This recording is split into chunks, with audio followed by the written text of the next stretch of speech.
I'm close. You're about to find Forrester. Oh, almost there. Oh, you've almost found Forrester. the porn parody nobody asked for. Like 20 years late.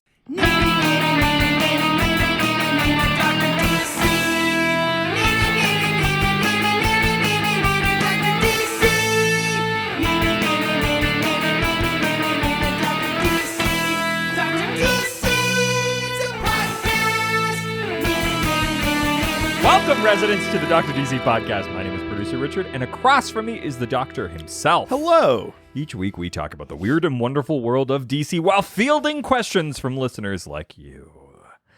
Speaking of listeners like you, we've got a 5-star review from one of them. Well, from a few of them, if it's the review I put in the doc. Yes. It was a Docmas card mailed to us accompanying this year's awesome artwork. That's right. The artwork of me as Aquaman riding Richard as a mermaid. Merman. Merman daddy. Merman daddy. Oh. That just took a whole new leg. Give you the black love. Oh my God. Why is it black? In this card, they write, it's from Michael Haggerty, Josh Gill, Dan Dunn, and Ryan Pigeon, who go on to say, best podcaster baiters in the business. Thank you. Dear Dr. DC, Merry Docmas, just a little something to show our appreciation for you. You brought a motley crew together that have turned into lifelong friends. Love that. That's adorable. DocsCon 2022.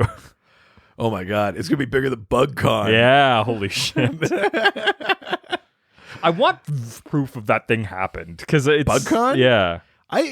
Yeah. Also, wasn't he developing a video game, like a 3D game of Mitch? He kept showing renderings and footage and stuff. Because it makes it seem like Doughboys is way more popular. Yeah, for those who don't know, there's this sort of elusive Doughboys adjacent character called Bugman. Yes. Who I'm not sure if he's friend or enemy, but he keeps... I think BugCon is an actual event. This is the thing. They talk about it like it is. Marriott somewhere. Yes. They talk about it like it's a big thing that has happened. Yeah. And I don't know if it's a joke. Yeah. I would like that to be DocCon. Yeah, absolutely. Except for with like 10 times less of an audience. No. 10 times more. Oh my God. We've sold out the rally. Yeah. Oh no. Yeah, we'll just it's January 6th the 2nd. Yeah. That's how we'll bill it, and then we'll show up and be like, well, you're here. You fucking dorks like comics, right? So, DocsCon 2022. My action figure's good, am I right? MAGA. That's our tagline for DocsCon 2022. Oh my God. Yep.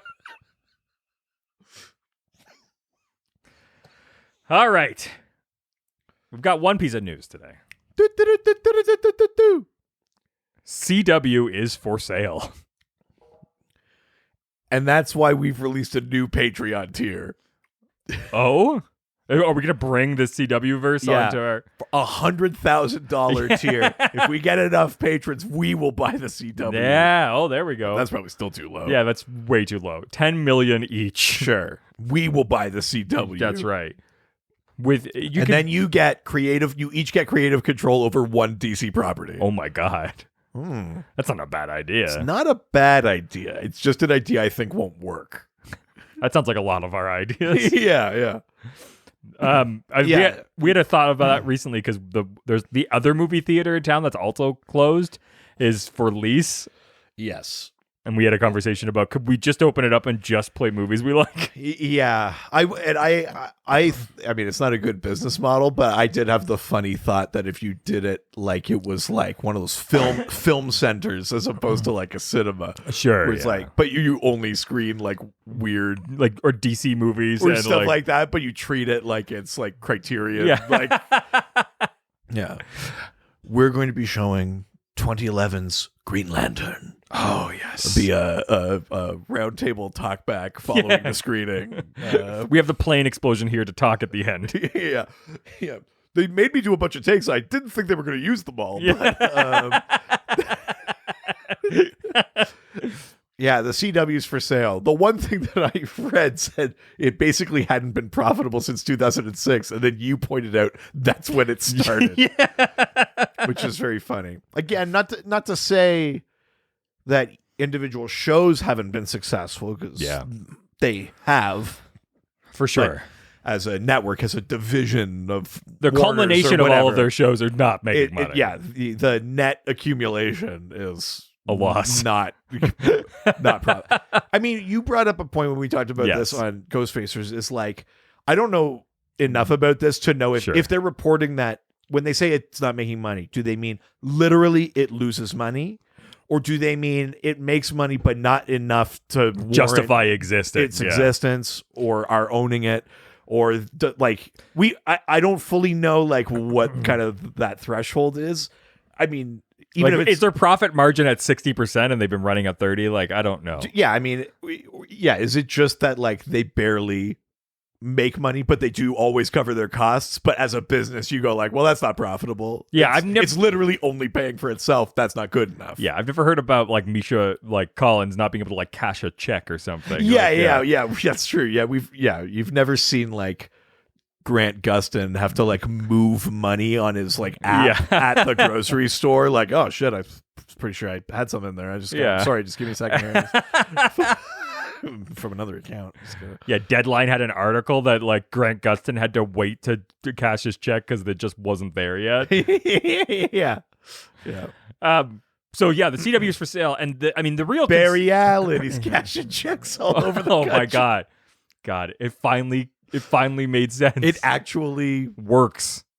I think the curse is lifted. The podcast is over. I told you guys. Hashtag last year of the podcast.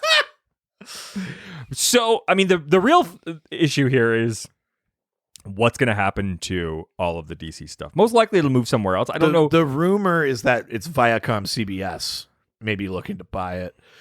There's lots of agreements in place, though, in terms of where stuff is streaming and things like that. So I would just expect that while it's up for sale or these things are ongoing, don't expect like announcements of new shows. Yeah.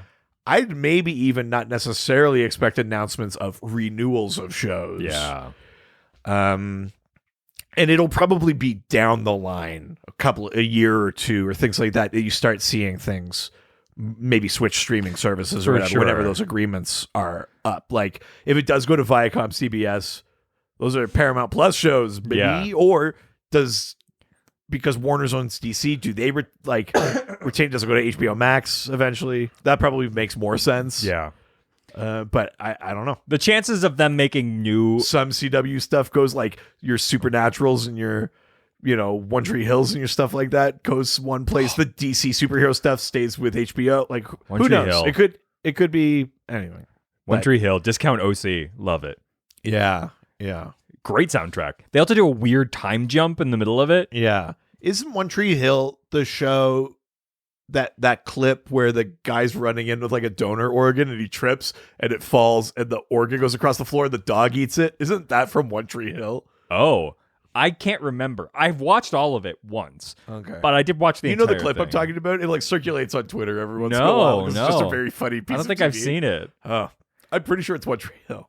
Because, great soundtrack on One Tree Hill. One of the better ones. Even better than the OC, in my opinion. I gotta say, say what you want about the soapy kind of like teen drama shit of the CW.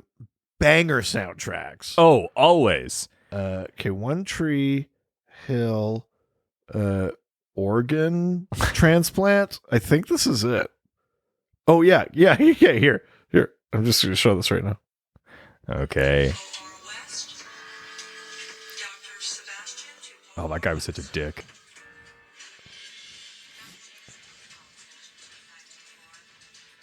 They're rushing in with an organ. The dog's seeing the guy ready for trips. Organ flies out on the floor. slow-mo replay of guy tripping, organ flies out on the floor. Yeah. And then, wait for it. And the dog goes for And it. dog eats the heart. That's fucking One Tree Hill. Doesn't that feel like that should be Scrubs? Yes. Weird. That is not how One Tree Hill was even. That's insane. Imagine being in the writer's room when they're like, I can't believe no one checked our work. yeah, I can't believe no one had a better idea. We got to make sure this organ transplant doesn't happen. I don't know. Dog eats heart. They're like, sure, we'll pin that on the board until we find it. We'll circle back. Yeah. No one had a better idea. Oh my God, we're filming this today. So yeah, if you want us to buy the CW, Yeah. boost those Patreon subscriptions. Yeah, to the most successful Patreon account. Either give us a ton more money or get like 30 million more friends to join us. Oh yeah, Yeah. either of those. Yeah. More likely, one of you has more money. I think. Yeah, maybe. Yeah, Bruno? than any of you having 30 million friends. Yeah, like we do. Yeah. Yeah, You said that like we're sitting pretty with 30 million friends, but not you, motherfucker. that's right. We're cool as hell. You're insulting yourself, so you're gonna insult me. I think this is my face turn. Oh, Yeah. It's a new year, new me. you're constantly changing. I'm the one who it's a steady pace. I'm a Scorpio. I'm mercurial, mysterious. You never know what I'm going to Oh do. my God, I never should have taught you anything about this. Well, with that, let's talk about this week's theme. Yeah, we're talking I made a very cool title for this episode. We're talking king shit. This is king shit, baby. Steven. No. Oh, his son. We're talking about Black Label stuff. No. Oh, not Hill. No. We're Oh. talking about Tom King. Oh, Tom King Great. What? We're talking about Tom King Great. Like- What? It's something great. It's Tom King Great. Oh, Jesus. I don't think something great is enough of a phrase that you can pull off the pun with Tom King. I everyone says something great. That's like a catchphrase everyone uses. Something great. Something great Yeah. is a catchphrase, not Oh, just yeah. words you use. No, everyone knows it. Famous phrase. It's something great. So from that impeccable bit of writing over to the DC work of Tom King. Yeah, subpar in my opinion, but And I mean, in comparison. yeah, your work unassailable. Hey, I'm the guy that writes quements at the end of our presentations. Forgot about that. Yeah, that's good. So, let's get into the works of Tom King, Mr. Miracle. Okay, so we know that yeah. you've read Mr. Miracle Sure have. relatively recently. Yeah, baby. What other Nothing. Tom King have you Nothing. read? Nothing. Not a thing. At all. I intended on it, and then life found a way. Sure, yeah. As it Evil does. Genius 2, World Domination got in the way. Yeah, that's right. Yeah, you've been playing a lot of that. Yeah. Fucking game rules. Yeah, I mean, Tom King, very prolific writer at DC, and then also weirdly, if you just look at the quote unquote discourse, The Discord? kind of somewhat, hot and cold, at least in terms of reception. I think it's every writer has hot and cold patches. We unabashedly love Morrison, but their work is not unimpeachable. Like Morrison's done stuff like Batman R.I.P. I don't want to have to read that again. Like it's not perfect. It's not great. People have very strong feelings about that Green Lantern run and stuff like that. Yeah. No artist has 100% perfect work. Even think of someone like Jeff Lemire. Yeah. Generally loved. I really like that like Frankenstein Agents of Shade book, but like was that a banger? Not exactly. Sure. Yeah. Is there work on Justice League United perfect? First arc, second arc less so. First arc pretty good. Yeah. But you know what I mean? Everybody has hot and cold, but I feel like Tom King, maybe it's because he's so high profile. If I feel like it really goes from like, wow, what an amazing book, to like, oh, I can't believe he did this, to like, whoa, holy shit, and then like, oh my God. Yeah. Like, also Twitter is the land of extremes, right? Nobody has a middle opinion. Sure, but it sure feels that way with him. That's been my perception of how people read his work, at least. Interesting. Yeah. I only really know him from his like biography and Mr. Miracle. Those are the sort of like Right. the pieces that I'm super familiar with, but otherwise, yeah, I don't know. Yeah, and mostly DC works. Notably, as was pointed out on the Docsword, he wrote a Vision series for Marvel. Is that known to be good? Yes, extremely. But most of his work, and certainly most of his most notable work, DC. Yeah, which is interesting too. So we got lots of questions about Tom King and his work and stuff like that. So why don't we get into it? Yeah, baby. Let's start off in the Twitterverse.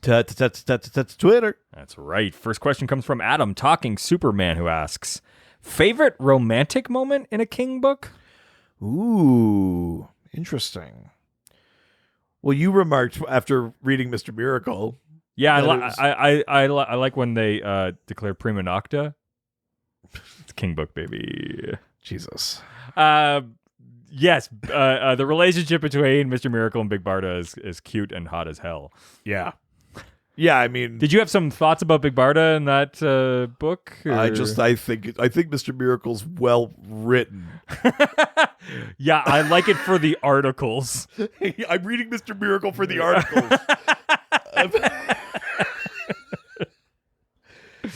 I do kind of like the depiction of their relationship in I do. Mr. Miracle, because obviously it shows a sexual aspect to it. It shows the aspects where they frustrate each other or don't connect or don't get each other. Put the ass in aspect. It shows these very like tender moments and things like you do kind of run the gamut of a relationship. Yeah. Against the backdrop of like this cosmic like theological war. Yeah, and a guy getting picked up and used by an Amazon woman. I'd be like, oh no, I can't escape. I can't grab that thing from the top shelf. Can you pick me up? I mean, it would be interesting. I'm tall. I've never had to deal with that, but like that might be interesting. To have someone just like that much bigger that can treat you like that? Yeah. Someone was like 7'6". Someone like lift me up to reach something. That might be kind of fun. Someone just discovered a new kink. I mean, I don't know that I immediately went sexual with it. I just meant like as an experience that would be interesting. Well, also sexually.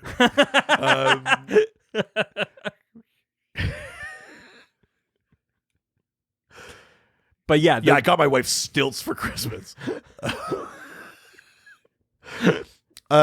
Yeah, my favorite romantic moment in a King book. Yeah. I do.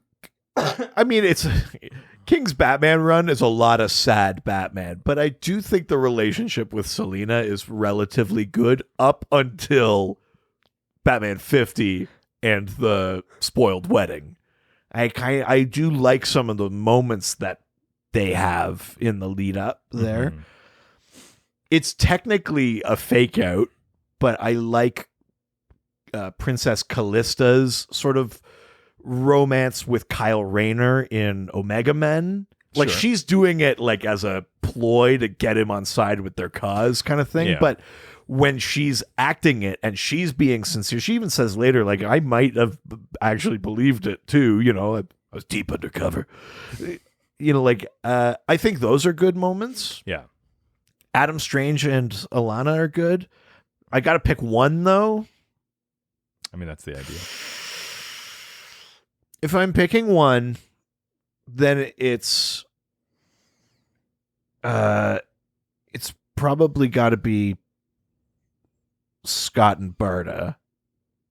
And probably not the sex scene. It's probably one of those quieter moments, you know, where he's like very emotionally raw, you know, where he's talking about his suicide or, you know, the things like that, you know, like he's raw dog and emotional. I know that's not necessarily the definition of romance, but I just think their relationship is so palpable in that book through every piece that you're like, man, I could totally like feel what she's giving him and what he needs in that moment. And then vice versa. Later, you can see like what he brings to her, that he's this other kind of less violent influence on her and things like that. Yeah.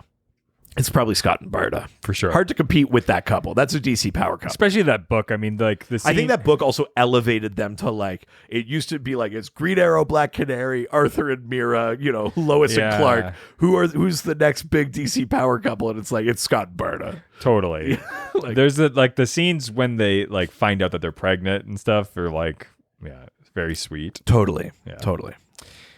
All right. Moving on. Next question comes from Alexander the Alex, who asks, King has done nothing but limited series since his Batman run. Do people forget how good Grayson was? Will Tom King ever get another ongoing book? And who should it be? My vote is Action Comics. Oh my God. Yes. Grayson was the book that I think it's his first book at DC. And it was after Forever Evil. Nightwing's secret identity had been revealed to the world, and they faked his death again. Yeah. Well, they didn't. They kind of faked his death, and then he went undercover in this organization called Spiral. That was like a spy agency. Spiral. Well, yeah, actually, that's how it was spelled. Oh my God. Yeah. Wow. How did anybody ever guess? And that series was like Secret Agent. He was like Agent 37. It was like a secret agent book with Dick Grayson in it. Wow, wonder where Tom King got that idea from. Well, I mean, clearly, obviously, the CIA background influences that. But that book also introduced, for that kind of New 52 era, it introduced Helena Bertinelli, the Huntress. The only Huntress we had gotten before that was Helena Wayne from Earth 2, who was using the ID of Helena Bertinelli, who was presumed dead. But you find out she's actually been, what was her code name? Matron. She was like running Spiral and stuff. Yeah. Grayson was a neat book, and like that spy shit worked. But they're right. Other than that, he hasn't really done ongoing series particularly. Yeah. Technically, I think Omega Man was, but then it got kind of canceled at like issue 6 or 7. And then they were like, we'll let it go to 12. And then it ended. Yeah. So yeah, his Batman run is long. It's like 80 something issues, and then 85 issues maybe. And then he's currently doing that 12 issue Batman Catwoman series. But other than that, everything is a limited series. Mr. Miracle, Strange Adventures, Human Target, Supergirl, all of those things. I do feel like it is not an invalid criticism of King to say that he works best when he has an idea and then he crafts a narrative. And I think the limited series lets you do that. I have a start, a middle, and an end. I think the big, like, 100 issue Batman run or a whatever, it just, even if he knew where it was going, I think there are dips. Like, it's like, we got to stretch this out. We need this to happen here. Like, I felt like there were more issues with pacing. I don't know if DC is, I don't think they're deliberately not giving him an ongoing, but I think he's just like, I have an idea for Adam Strange. Can I get 12 issues? And they go, yeah, sure. And he goes, I have an idea for Human Target. Can I get 12 issues? And they go, yeah, sure. And that's a pretty proven format for him. Yeah. So as long as he keeps having those ideas and pitching them or wanting them, then I guess he gets them. Yeah. What do you think about him? The last part of this, which is a King Action Comics run. King has written Superman. He was writing those up in the sky Superman stories that were like Walmart exclusives that then got turned into trades. Oh, I haven't read those. I don't know like how seriously. I think those are decent. Yeah. I haven't read... I actually don't know that I've read Up in the Sky. Because you know what I would love to see is I've heard that they're good. A King approach to the reporter side of Clark. Right. Take the stuff take his counterterrorism experience, but then apply it to... Yeah, well, and put him in positions where he's like having to like go to like war zones and things like that. Like use King's knowledge of that kind of stuff. But now here's the question. Yeah. shouldn't that be more Lois territory? And if that's true, you can still do that in an Action Comics run. Yeah. But we'll have them have to work together. Yeah. Like have them both, and maybe you can even focus more on Lois in the book, but have it be something where you're going into what's the country name that Zod ran? Zod? Yeah. Oh shit. It's in that run. Yeah. It's even in that Bizarro book. I know what right? you're talking about. Yeah, from that Action Comics run. Yeah. That's not Bialia, is it? Might be. It might be. But anyways, like have him go somewhere where he can't really he can't become Superman. He has to act as a reporter. Right. And that's how he has to solve the sort of problems. Sure. I think, that's probably what I would like to see. Yeah, I mean, I guess I don't have a specific reason to not want to see him do Superman. But what would you... But I think what's a run that he hasn't done yet? I think I just like his track record of picking random shit. Like, not even lesser characters, but just outside the main ones and then bringing them to life and just really fleshing that. Like, I'm loving Human Target right now. I really liked Strange Adventures. I mean, Mr. Miracle is crazy good. Yeah. I liked Omega Men. I think Omega Men's good. Yeah. Like, he's got such a good track record with that I almost feel like lots of people are going to write a decent to good Superman. Sure. Shouldn't we put him on a character that doesn't get love and get them some? Like, that's almost how I feel about him now. I kind of almost don't want ongoing series from him. I just want him to go like 12 issues to 12 issues until I tackle every C-list character in DC. Like, okay, well, who would you want them to tackle then? I feel like that might be a question later. So, okay, because that's also a question in this. Though. Is it? It's. I thought the question was who just, should it be? It's will he ever get another ongoing book? See, and here's and I think I actually don't want him on an ongoing book. You want him on a I want him miniseries. on limited series. Okay, well, I think that's my ultimate perspective. Okay, on it. well, if it comes back up, then we'll answer the question. And not before. Fuck every time. He's asking questions again. Hold on. Raging G, your skull I will boil. Raging G, baths I take with oil. All right. Yeah. Yep. Listen. Huh. It was better than Tom King Great. God, it just rolls off the tongue so good. Something great coming next. They go on to say, Dark Side War. Green Lantern is a beautiful book, and he managed to encapsulate the beauty of Hal and God in a single issue. He also wrote good stories with a plethora of different heroes. But what do you think is the main issue and the mixed reception people gave Heroes in Crisis? Right. So, firstly, that Dark Side... So, at a certain point in Dark Side War, the Anti-Monitor takes control of the anti-life equation, uses it to make the Black Racer kill Darkseid. Yeah. And when that happens, there's this sort of disruption in the sphere of the gods, and the Justice League become like new gods briefly. So then there were all of these like specials. They were one-shots. Like Batman is on the Mobius chair. He becomes basically Metron. Lex ends up as like the god of apocalypse. He kind of becomes like a pseudo Darkseid briefly. And the Green Lantern special is he kind of becomes Light Ray. He kind of becomes the god of light, the new god of light. And it's an interesting book. It's, you know, it kind of features like a time travel element of like him back in time talking to his child self who just watched his dad's plane blow up. Yeah. And stuff like that. And so many times. Yeah, I think there's I don't know if you really blow it out how well it holds up, but I think there's a very interesting little bit of writing where King's perspective on the difference between like mortals and gods is that the difference between our mortals and gods. That's where you'll find me. He wakes up in the morning. No, his sort of premise is that gods don't have free will.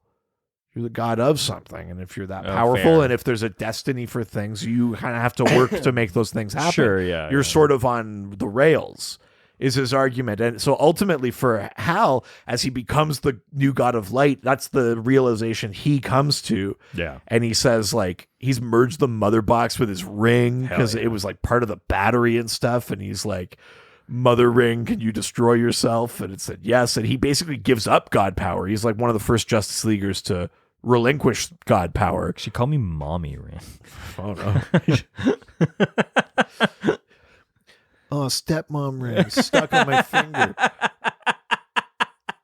I think it's interesting. I mean, it's just a one shot, and frankly, Green Lantern probably plays one of the smallest roles in Darkseid War, so it ultimately doesn't go anywhere too crazy, but it's a great little one shot, and I think it's got some very beautiful writing in it, and like some nice little poetry about this idea of like gods and mortals and free will and predestiny, and flipping it that the gods are the ones shackled to fate and mortals get the free will, and what's Hal about if not will. Like I think it's very well crafted. It's a really tight one shot. I love that one. So fucking tight. What do I think are the issues with the reception of Heroes in Crisis? Is that the therapist for the Heroes one? Heroes in Crisis is about, so there was this place called Sanctuary, and it's a place where heroes would go to anonymously, like, just divulge their secrets, talk their therapy out. They had like basically like a holodeck where they could like do immersion therapy and things like that. Okay, yeah, this is the one where they present this great concept and then bail on it. And then in the series, it becomes a murder mystery, and everyone at Sanctuary is killed, and then they try to figure out who did it. Meanwhile, the more interesting thing is the therapy for fucking heroes. Yeah. I reread Heroes in Crisis before this episode. Sure. And I had already read it not that long ago. when Butt did the book club on it. Yeah. On the Doc Scored. And yet on this reading, I think I generally warmed on it. Knowing what it is. Except for the one massive issue. Okay. So I don't mean to say I think it's good. It's got a giant hole in it. And the hole is, A, it shouldn't be a murder mystery, although apparently that was a thing kind of like foisted on the book by editorial. Oh, really? And B, it should not have been Wally. Yeah. So A, it really shouldn't have been like a murder mystery, because that's it. The best parts of it are, you know, you get these panels and you see some of the therapy sessions, and you get these like kind of narrative things by like, I don't even know that they're necessarily the strongest, but you know, like Gnark or Lagoon Boy, or you see these characters, they're working through stuff. They're trying to figure it out, you know. The murder mystery thing is really horrific because these are people that were already in pain and they're most vulnerable and then killed. Yeah. The bit that really doesn't work is that Wally losing control of his powers and it happening is fine. But Wally being like, I'll go to the future, kill myself, bring that body back, frame Harley a booster. Yeah. Buy me time to it's like whatever. Not a thing Wally would do. It'll buy me time to like take all of the data that's supposed to be deleted here, release it to the public, violating everyone's trust. Yeah. And that'll be like, no, now people know that we're vulnerable. It's like, I don't know that that's the good deed you think it is. And that's, you know, I think King and Clayman and Mitch Gerrits, who worked on the series, they got a lot of backlash. And I think their thing was like, of course he's acting out of character. He's experiencing so much trauma. It's a moment of vulnerability. And like, there's a slight argument to be made there, but I think it's just the premise is wrong. Yeah. If you want it to be a murder mystery and everyone died, it should be like, here's my pitch. Take a character like Captain Atom or something, who we've talked about before is kind of like a DC punching bag. He's also just like living energy. He's getting more disconnected from reality. You know, like there's a lot of things in there. Imagine that a character like that goes to Sanctuary, tries to work it out, and it's not taking. They don't feel like they're climbing out. They're spiraling. And let's imagine that they're like, they decide they're going to kill themselves or something. And they go to someone to be like, I need something that'll actually take me out. And they do that, but it has an unintended side effect, and their energy gets dispersed, and everyone there dies. Sure. So then the mystery is like, well, we found this thing. It should have done this. Why didn't it work? Was it sabotage? Their energy shouldn't have dissipated this way. Or the person was like, I gave them the thing. I thought I was helping them. But like, that can be the mystery. I really don't. Ultimately, it just doesn't make sense. Yeah. Is the problem. What the mystery is doesn't make sense and shouldn't have been there. But the stories of the hero's vulnerability, their confessional things, even the idea of a tragedy happening at this place that's supposed to be a place of healing is a compelling story, but it feels too flippant. And then at the end, you're supposed to be like, you did all right, Wally. I heard it was actually supposed to be Hank Hall, but... An Armageddon joke? Oh my God. A Monarch joke? Insane. And I think part of it too is that they only kind of set up Sanctuary. Like, this feels like the sort of thing where it's like, we should have had Sanctuary in the comics for like 3 or 4 years. Yeah, before you just get rid of it. It was really just like, they were like, okay, in this arc, we'll mention it. At the end of this booster arc in Batman, we'll put him there. Yeah. They were kind of like, set it up. Here you go. Yeah. And I think it needed more space. We needed to have time to see it working. Yeah. Before something bad happens to it. Yeah. Like, Identity Crisis is a very problematic event and a very problematic story. But the only reason it's emotionally impactful at all is because we had time with Ralph and Sue Dibney for decades before. Sure, yeah. You don't just like introduce characters and then go, man, Identity Crisis, am I right? Yeah. Like, and I think that's the other issue with Heroes in Crisis is it just feels rushed, pushed through. It certainly feels like someone was like, do this story as opposed to it being really like from somewhere. Mm-hmm. Yeah. All right. Well, let's move on to a question from Lesbian of Many Names, who asks, what's your personal theory for what happens in Mr. Miracle? Is it all actually happening, or did Scott really die in issue number 1? An anti-life equation hallucination, or something else entirely? Seeing as this is the book you've read, what are your thoughts? I mean, yeah, I definitely struggled when I was reading it to be like, did he actually die or not?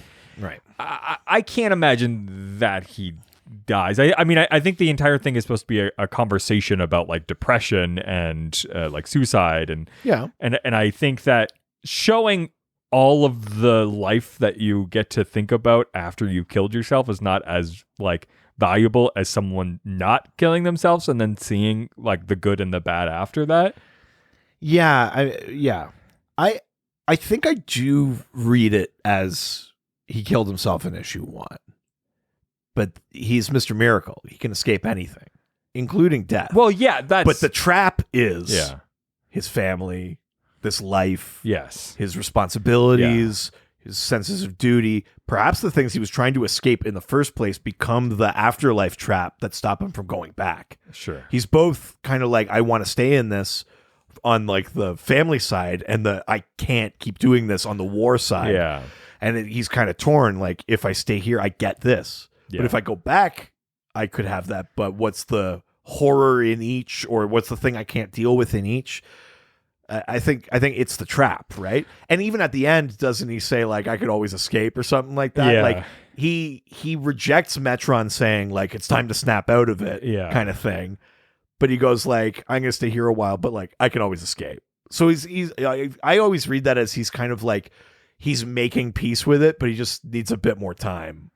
Like he's taking time to process his feelings and the idea of feeling trapped and stuff like that. And it's like, I'll be back once I figure it out. And then he'll escape death. And you know what I mean? Like that's kind of how I read it. I will admit I didn't reread this for this episode, so I might be missing more specific stuff, but that's how I always kind of feel about it. My read on the whole thing is always it's like an allegory for like PTSD with soldiers coming back from the war. Like, I mean, yes. So I think that the like conversation about suicide is more of just like to be able to like encapsulate why they feel that. So you present the problem and then you show all of the things of why, right? And so the I can always escape thing is like a conversation of like whether you're in the war or out of the war, you always want to go back to the other one. Yeah, but I think it's also like maybe a rumination on like, is his escaping like a failed coping mechanism? Like he's technically without a doubt, technically the new god of freedom, but it's one of those things where it's like, and he's got to keep escaping something else. And what happens when you run out of things to escape? It's like, well, what's the last thing to escape? Yeah, and it's like it's that's the metaphor for his depression, right? Sure. He's spiraling. It's getting worse and worse. He's trying to escape more and more because that's his coping mechanism, and then eventually there's only one way out. Yeah, he's escaping life, but the ultimate move is to escape death eventually. Sure, right? Yeah, and accept what's happened and move past it. And I still don't think he died. I think, I mean, maybe he died, but it doesn't, like, he had a near death experience, and right, like you don't think like I don't think this is a hallucination. You don't think he like literally died and then later will get resurrected. You think this is like maybe all happening in like the preamble to death. Yes. Yeah. I think that's a fair reading of it too. Yeah. Yeah. But fucking great book. Jesus Insane Christ. book. Yeah. Wild. All right. Leaving Twitter and heading on over to Instagram. Now we're going to Instagram. Take some questions and answer them. First question comes from Multi Sanchez, who asks, who would both of you want to see Tom King write a limited series about? Kind of like his Mr. Miracle series. I feel like he could do something interesting with Kyle Rayner.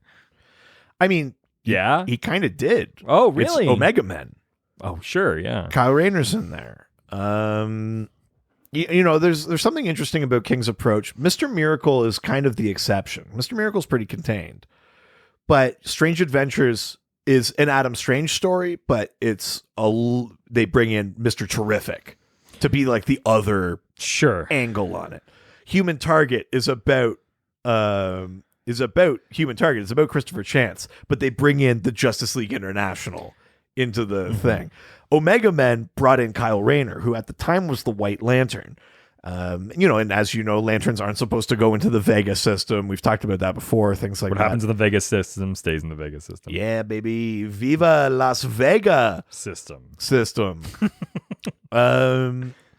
So Rayner is in there, and he has to contend with some ideas of what is or is not just, and what his role as a lantern is, and how things have just been allowed to happen.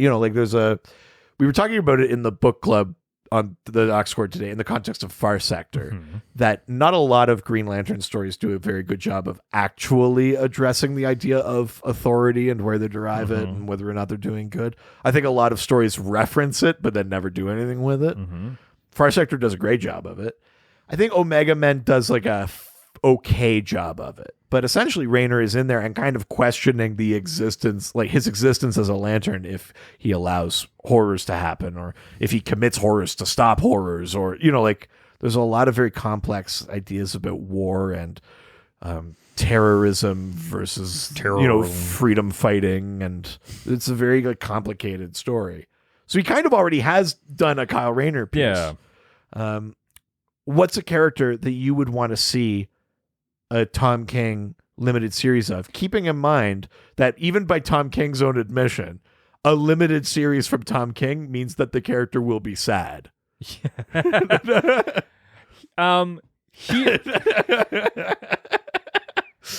So it's not a character, it's a team. All right. A lesser known team, one that I've gotten into very recently. Okay. I think he does a Challengers of the Unknown. I mean, it's certainly that's kind of seems to be in his wheelhouse of who's someone we haven't thought about in a while. Do it as a bit of a Band of Brothers-y kind of thing, where it's just a group of soldiers who are band together that have to go through and you get the, much like Mr. Miracle, the setting is this crazy sci-fi thing of kind of X-Files-y adventure, but then you get to do this these guys who have to work together to be able to survive all of this chaos, and what happens when you're stranded and you have to go through all of this stuff. And they're so out of their depth. Yeah. Yeah, that's interesting. I mean, challengers definitely kind of fit the bill for the type of thing. Yeah. Yeah. Who? I guess Metamorpho, Oh, yeah. to bring up a character that I bring up occasionally because I really like Metamorpho, and You got that number one. It's number 2. Oh, sorry. Yes. But great. I read it. I love it. I wonder. Yeah.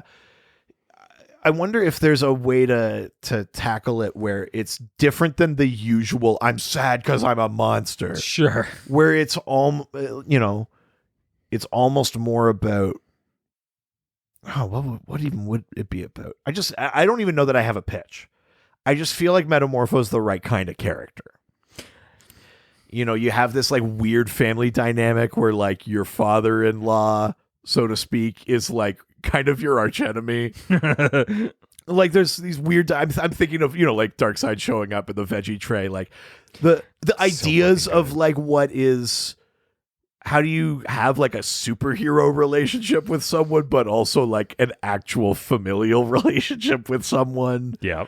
And you have like Java the caveman, that's like the sort of henchman of Simon Stagg. You could almost do like a whole issue on like Java probably has an inner life that we've never figured out.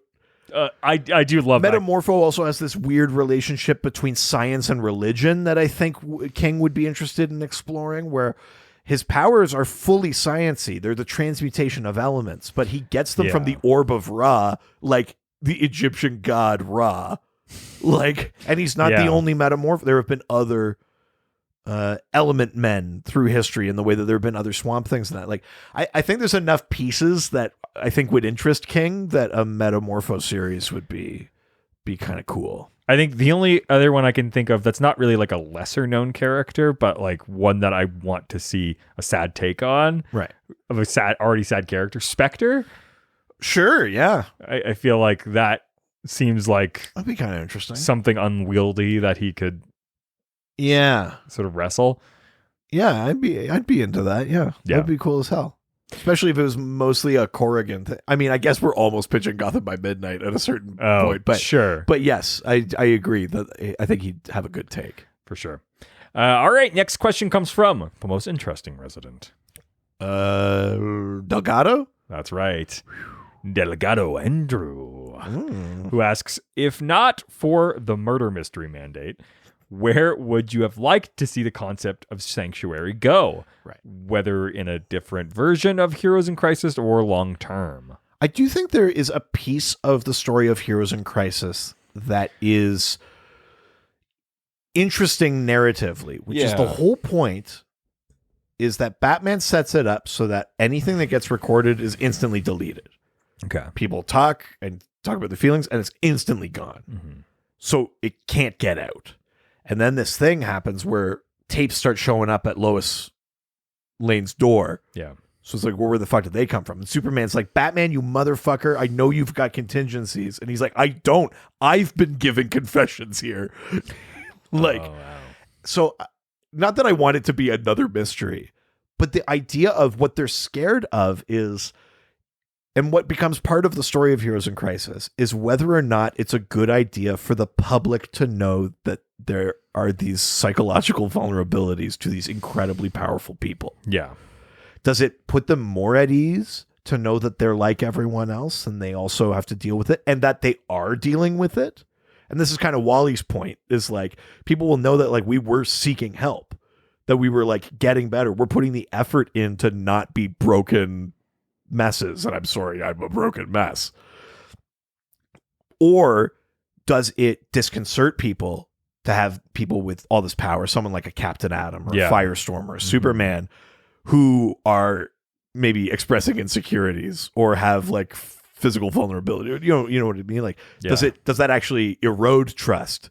Because we really need people with that kind of power to be on their shit, Oh, so I think there's an interesting dilemma in there and an interesting like ground for narrative exploration of the idea of we know that the idea of sanctuary is important and good, but is the idea of it being known good or important?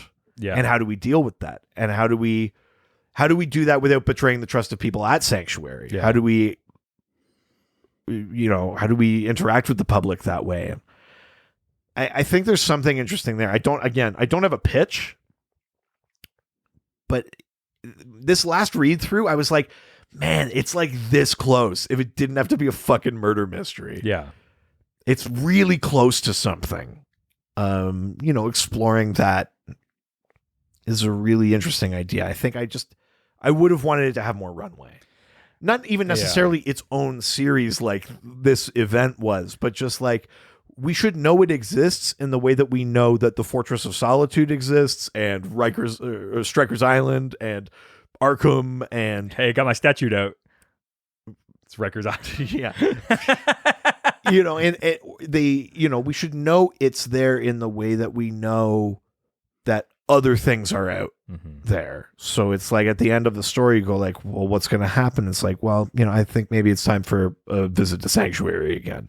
And then they're gone for a couple of issues and you go like, I know what's happening there. They're getting help. And then when they come back and they're kind of like, not that they've forgotten, but they're like, I'm ready to go. You don't go like, man, this thing just happened to you. You're fine. But then it also becomes a fabric of we know the Hall of Justice is paid for by someone, right? Yeah. Like we know that there's money infrastructure. We know they use Kryptonian tech. They use it at Sanctuary. We know. But where's the like emotional details? Where's the emotional infrastructure of the hero world? We know that Oracle's got all of the web network and info and that sort of thing. It would have been neat to have it be more part of the world instead of this kind of like aborted idea that kind of got commandeered by a murder mystery for the sake of murder, Yeah. If you want to add some drama, I do have a pitch. Sure. Okay. Let's have it. So here's the thing. I mean, and this happens with like psychiatric help in general, which is like if someone becomes a danger to people, you need to institutionalize them. Right. So what happens when like someone crazy like fucking Batman is like clearly in a danger to everyone and should like be institutionalized potentially against his will? Right. So you have like Indigo Tribe show up and they're just like, we're going to force this help upon you. Unless you go to Sanctuary, well, no, or Sanctuary is the forced help.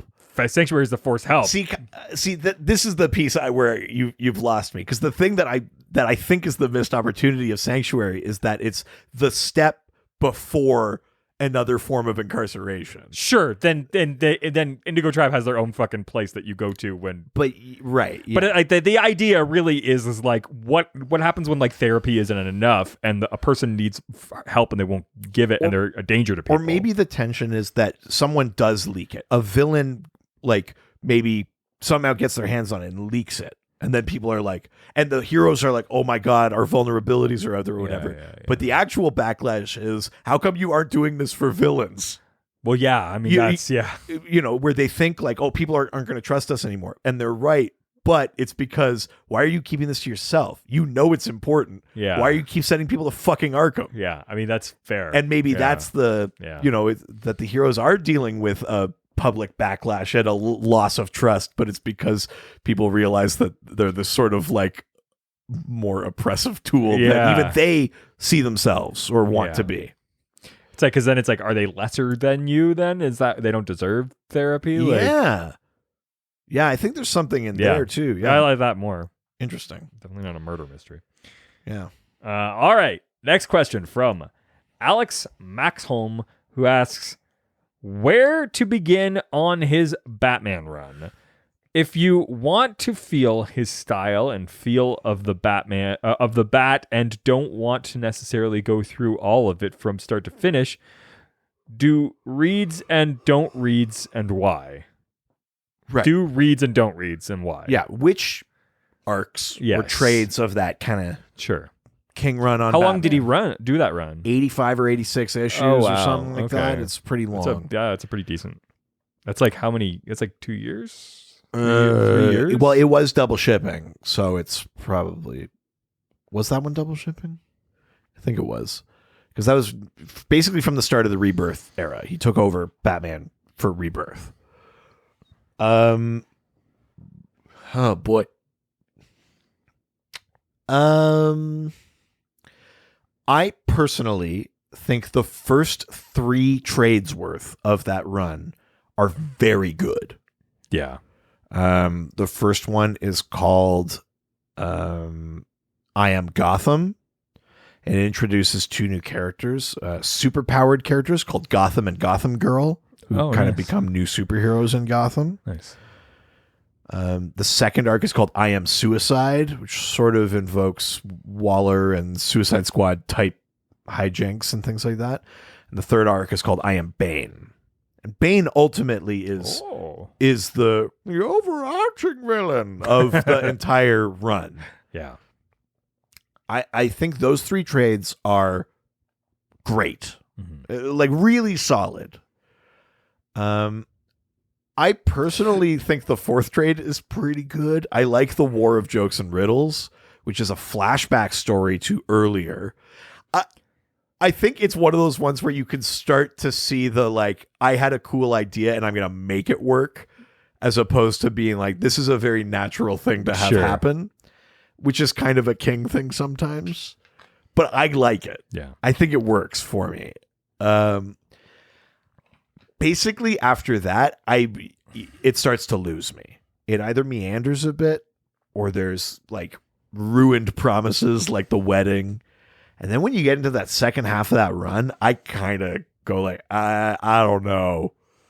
Like after they don't get married, Bruce and Selina, then it's like Bane taking over the city, and Flashpoint Batman is working for Bane, but it's because he's like, but I told my son not to be Batman, and then he did it anyway, and I'm going to make his life better by killing the people he likes, and it's going to make him stop being Batman because I'm...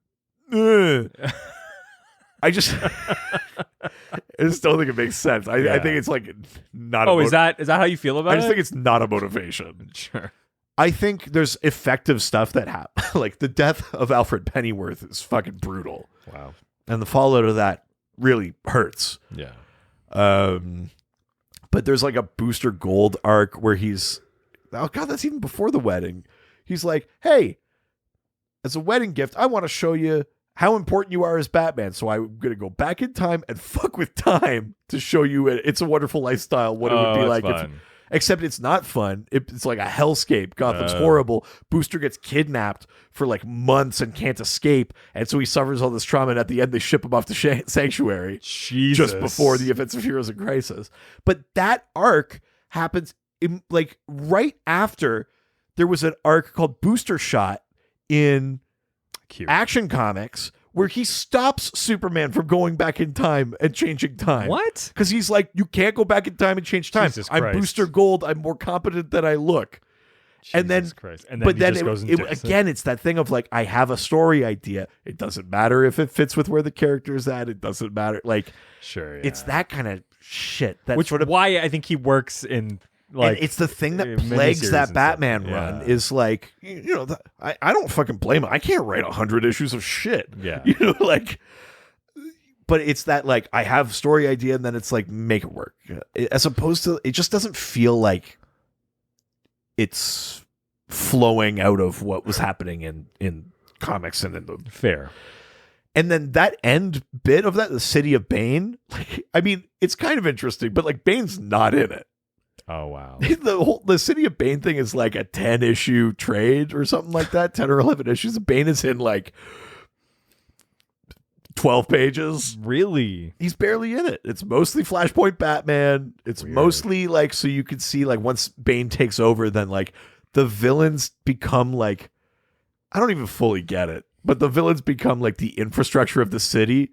Like Joker and Two-Face are like, or Joker and Riddler or whoever, like going around being cops and like arresting people for doing good or stuff like that. Like Bane is like, I'll break your city by I don't know, putting a bunch of people in different jobs. Like Cobblepot's the mayor. Like, again, it's like one of those things where like, what if Gotham was like literally being run by the villains?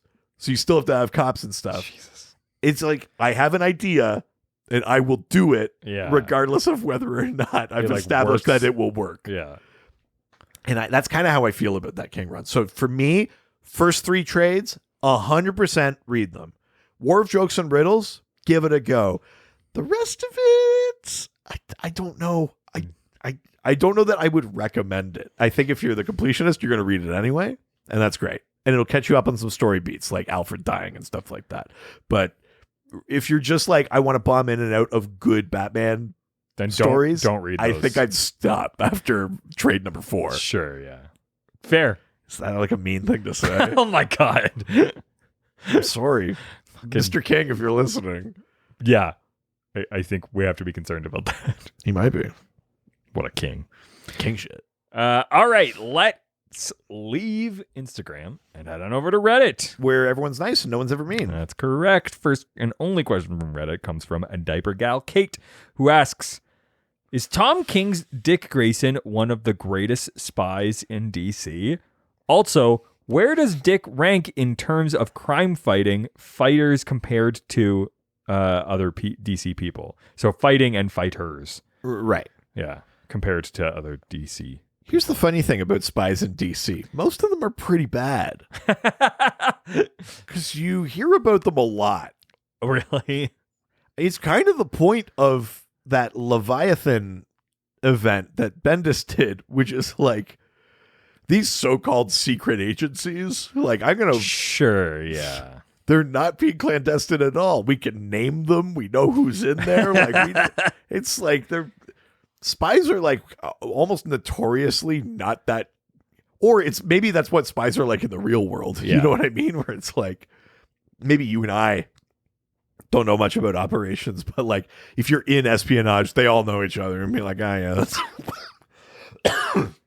maybe it's not the clandestine thing we imagine it to be. It's probably a lot more banal than that. Sure.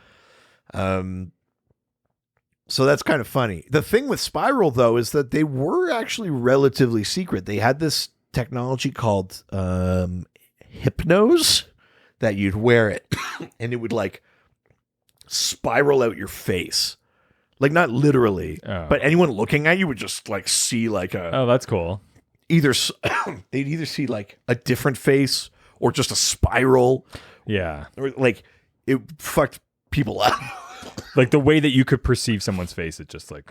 It's alien tech because it actually comes up in Omega Men that this like kind of arms dealer rum runner sort of alien character had sold a Hypnose to an Earther a while back, and you go like, oh, there it is. There's the connection. Sure, yeah. So it's like alien tech or whatever. So he's Agent 37. He has the Hypnose. And he's supposed to be dead as Dick Grayson, and the world knows he's Dick Grayson. Wow. So he actually does have to be pretty secret about his secret agency. Yeah. You know, the fact that Helena Bertinelli was considered dead in the New 52, and that's why Helena Wayne from Earth 2 could take her identity and operate as the Huntress, but she was operating Spiral the whole time as the matron. So Spiral is actually solid spy game, I would say. As far as Grayson as a fighter, does he make the top 5? No. Does he make the top 10? Maybe just. You know the normal cadre of people that we throw on a list like this of best fighters. And you have to have your Lady Shiva, Cassandra Cain, Black Canary, Batman, Deathstroke. You kind of go down the list a bit. So Grayson doesn't crack the top 5 for sure. Yeah. Because I already did that, I think. But we're also not talking like O Sensei or Richard Dragon. Or even the best Robin. Or or Damien. Yeah, you can make an argument. Mm-hmm. But is Dick a very competent fighter? And yes, of course, Among the best. He's a martial artist. He's an acrobat. Yes. He's among the best. But there's just like, even if you're like number 12, that's like 12 out of 8 billion people. That's pretty good. Yes. It's, it feels bad to knock someone out of like a top 10 list or something, but it's also like, that's still pretty good. Yeah. Definitely. And considering a bunch of the people on that list are your colleagues, they're not all your enemies. You great. Yeah, you're doing good. You don't have to be better than all 12 of them, right? For sure. So it's, yeah. Exactly. All right. Well, let's leave Reddit and head over to the doc phone. Oh, it's there, the phantom of the doc phone. I thought you said score. I know and then you I was did. in it. And then, yeah. So I'm just going to ring when it's the doc scored. Okay. Hey guys, this is Grant from the Truth, Justice, and Hope podcast. Hey. So we're talking about Tom King, and my favorite Tom King miniseries is Superman Up in the Sky. And I particularly loved issue 6, where Superman is taking the little girl home who's been kidnapped, and she's asking him all kinds of questions like kids do.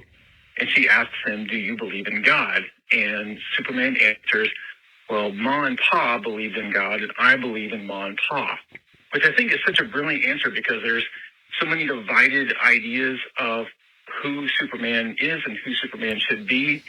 And it satisfies those people who think that Superman should be the typical Americana who believes in Judeo-Christianity. And it also satisfies those of us who like a more ambiguous answer about Superman's religiosity. So obviously not much of a question, but just my thoughts on this. Love hearing you guys every week, and I'll talk to you later. Bye. Oh, that's awesome. Thank you. This is actually, I remember when that issue came out because I've seen some of those panels Yeah. a lot. Again, I actually I haven't really read Up in the Sky. Is this that Walmart one, right? Yeah, and it got collected as trade. Or it was like digital first or something like that. Sure. But whatever it was, yeah. Yeah, I do think it's a pretty savvy move, a savvy piece of writing by King. Yeah. Listen, the not fun answer is like, why would Superman? I mean, when you are a god, Superman might believe in God because God definitively exists in DC. In DC, yeah. B, Superman also comes from a different planet with its own gods. Yeah. So it's like, there's some to choose from. And he's also met a bunch of our Pantheon gods. Like, he punched Apollo in the face in the New 52 and stuff like that. Like, he's like met Ares. Like, don't do that to Rocky. You know, he's fought in It was an Apollo joke. Yeah. That was good. Yeah. I was just going to blow up. I do like that Superman is like, oh, you mean he's the fought, presence? Oh, I know that guy. Yeah, he's fought like angels of heaven. He's fought alongside angels of heaven. Like, there's definitive proof of those things. But I think what's so savvy about that answer is Mom and Pa believe in God and I believe in Mom and Pa, is that it kind of doesn't matter. It's not about whether or not they exist for Superman. It's about where do you put your faith. Yeah. And he puts his faith in people. It's like, there's a God out there, or maybe there's not, but whether or not those gods exist, why would I put my faith in that as opposed to, I put my faith in people. Yeah. Like, that's how I see myself. I don't see myself as above people. I put my faith in people to do the right thing, that our individual actions and choices can steer the moral trajectory of our world and our universe. Yeah. And I think there's something really beautiful about that, because it removes it from being like an actual theological question about the existence of God, and it makes it about insight into Superman's general philosophy. Where does he get inspiration? It's people. Yeah. He doesn't like look to the sky and go, "Row, help me," or like sometimes he says it as like a phrase, the way we say like, God damn it. Yeah. But like, that's not, he doesn't like look to Rao for guidance. He looks to people to re-inspire him and help him keep going. And I think there's something really beautiful about that little exchange. Mm-hmm. Yeah. Nice. Yeah. All right. Let's go on to the doc scored. Bring, bring, bring. Just stop. Just bring, bring. You're embarrassing yourself. I was so excited. And that's why I jumped the gun. I know. And I knew you were going Little to. tangent here. Okay. Phantom of the Opera, all-time favorite musical. Inside your mind. Love it. When Who's your favorite Phantom of the Opera like singers? Oh, Colm Wilkinson. Yeah. Incredible. Rebecca Kane played Christine in Canada, in Toronto, as part of the Canadian cast whose recording I had. Who's the one that's like the most famous? Sarah Brightman. That's Sarah who Brightman, yeah. was married to Andrew Lloyd Webber. Yes. She was in the London cast. Yes.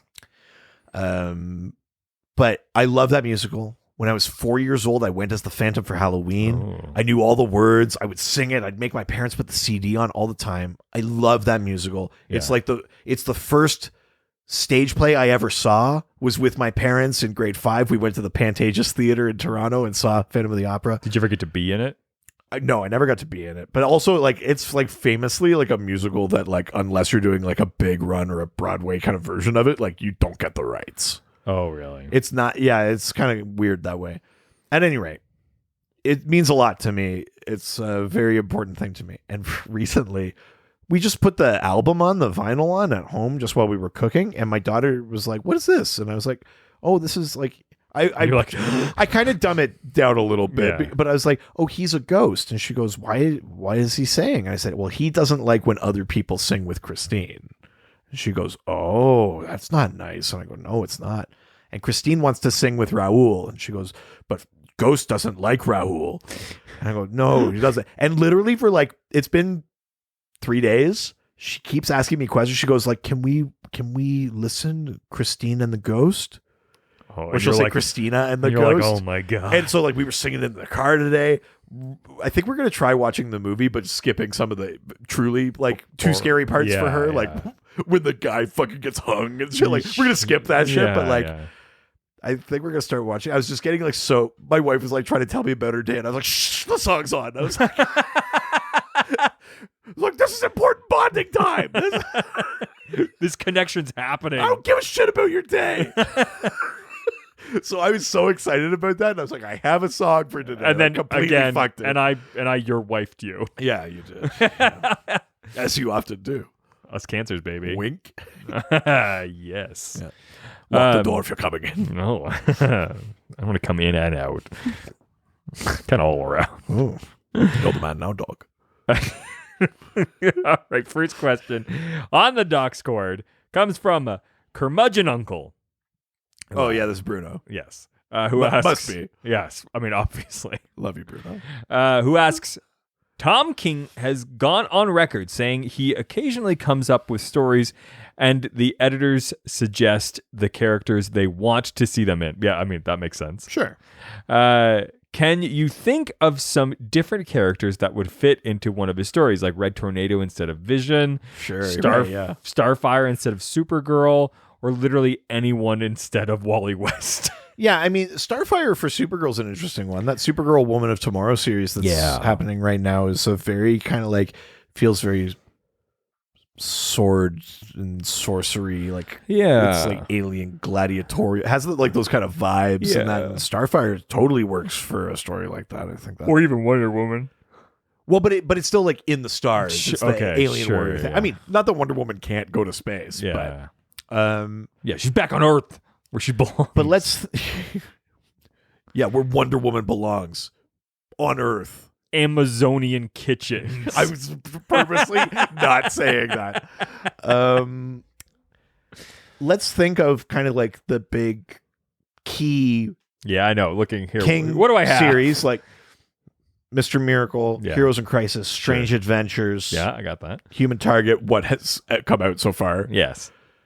Omega Men. Can you think of a character that a similar type of story would work for? So in the case of Mr. Miracle, something that's still an allegory for, depression, PTSD, horrors of war, has this family side to it, all those kind of things. Mm-hmm. Interesting. I mean, you could do like a Batman story or something with that, because you're dealing with like PTSD and stuff, and God, can't say PTSD without Batman. Yeah. Man. Yeah, you know how you spell Batman. What's the story from Strange Adventures?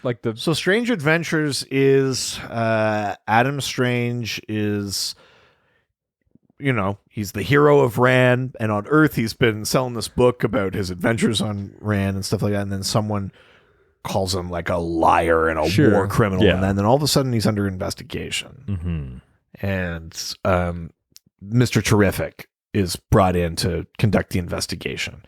And in the meantime, these aliens that had attacked Rann attack Earth. And what you ultimately learn is that when Adam Strange defeated I think they're the Picts on Rann, what he did is basically sell out Earth because they had his daughter. So he was like, I'll give you Earth. I'll sabotage the Earth heroes like trying to defend against you. Do not harm my daughter. I'll do anything to get her back. And this is the ultimate thing that like this man who's dedicated his life to being a hero and things like that ultimately made this choice heroic in a sense and ultimate treason in the other. And it's not like undone. It's like he did it. Wow. Yeah. They stopped the Picts, like they stopped the alien invasion, but like Adam Strange did it. Wow. I wonder if you could do something with Martian Manhunter. Right. Yeah, maybe. Something being able to like reconnect with his family if he sells it to like the Earth out to like the White Martians or something sure, like that. Yeah.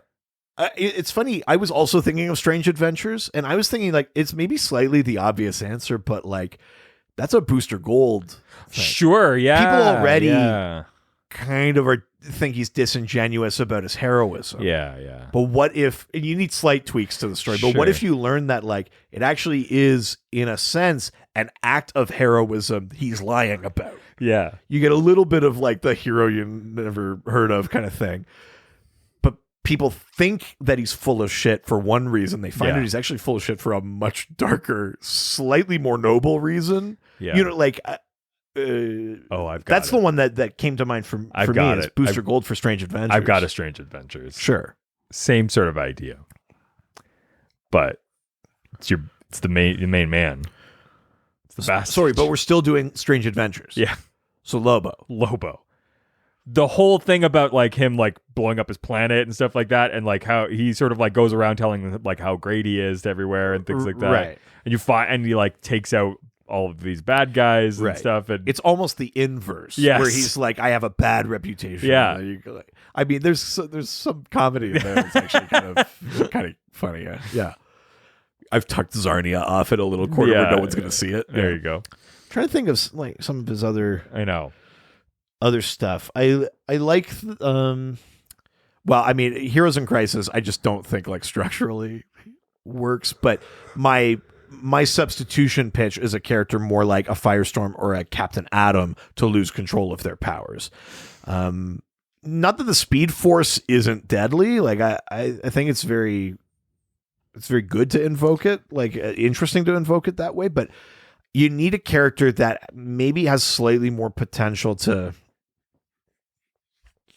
maybe make a bad judgment call. A character like Firestorm who's like half or sometimes both like a teenager would be like, oh fuck, what do I do? You know, like I buy that oh fuck, what do I do? Cover it up more than I buy Wally, who though technically de-aged has lived a whole life, remembers having a family, being a dad. He was Flash for 20 years in the comics. Like I kind of buy it more if it's someone like Ronnie Raymond or whatever that's like, oh shit, and then the voice in his head, you know, Jason or someone is like, calm down. He's like, no, we can't calm down. We got to do it like turn all the blood into cotton candy, like, or just whatever, you know. Like I think there's a version that makes more sense with a character that also has access to an insane amount of power, in this case the Firestorm Matrix instead of the Speed Force, but also more conceivably would make all of the bad judgment calls that Wally makes after that incident. I still don't think the story works, but that's it I think it makes people less angry. Sure. You know what I mean? Yeah, absolutely. Mr. Miracle, I kind of don't think you can. No, touch. I think you can only tell that story with Mr. Miracle. I think that one's pretty locked in. It's the Omega Men one really works too. You know, this what's idea the pitch of that? They're freedom fighters in the Vega system where the lanterns don't go. Kyle kind of comes in, they take him hostage, they kind of like manipulate him into coming over onto their side, even though he's kind of would have been on their side anyway. Yeah. It's about how they have to give up their, like, Primus is a lifelong pacifist who has to start killing. Exactly. Who has to start killing because he's just like, it's not even about like preserving our way of life or our ideals. It's about surviving. Wow. So I think he has a line in that series where he says, like, so survive, sell your souls and survive. And it's kind of like, oh, Jesus. Like, it's a very grim depiction of the desperate lengths that oppressed people are pushed to. Mm-hmm. And I think it kind of works perfectly with the Omega Men, actually. Yeah. Yeah. All right. There you Well, go. let's move on to the next question, which comes from... Read this in an offensive accent. Read this in an offensive accent. Gong. Okay. Read this in an offensive accent. Yeah. I mean, that's my... It makes me so nervous, but that's also my favorite fake out you've ever done. It's where you go, oh, read this. Oh, God, thank God it was Italian. Thank God it was Italian. It's one of my favorite things in the world to do is scare you into thinking I'm being racist and then not. God. Just wait till you listen to this week's episode of Yeah, if you don't listen to Haven't Seen It, we just guessed it on it this week. Check it out. There's a moment. There's a bunch of moments, but I mean, there's one moment. Sure, there's one specific thing, but there's a lot of stuff. That's true. From Read This in an Offensive Accent, they ask, is Tom King good or has he just been lucky? I mean, he's good. He's a good writer. He is good. Again, like, you're allowed to miss. I don't think there's any version where you accidentally write Mr. Miracle. No. And that's just one book. I think it's even less likely that you accidentally write Strange Adventures, Omega Men, Grayson, Human Target, all that kind of stuff. Especially when in Mr. Miracle, Vision, like, you don't accidentally write a bunch of good books. Yeah. Especially in some of the cases when it wasn't about the character, it was a story first, and then they put the character into it. Yeah. That's just good writing that then you paste it into. Now, I know we're talking about Tom King, but Yeah.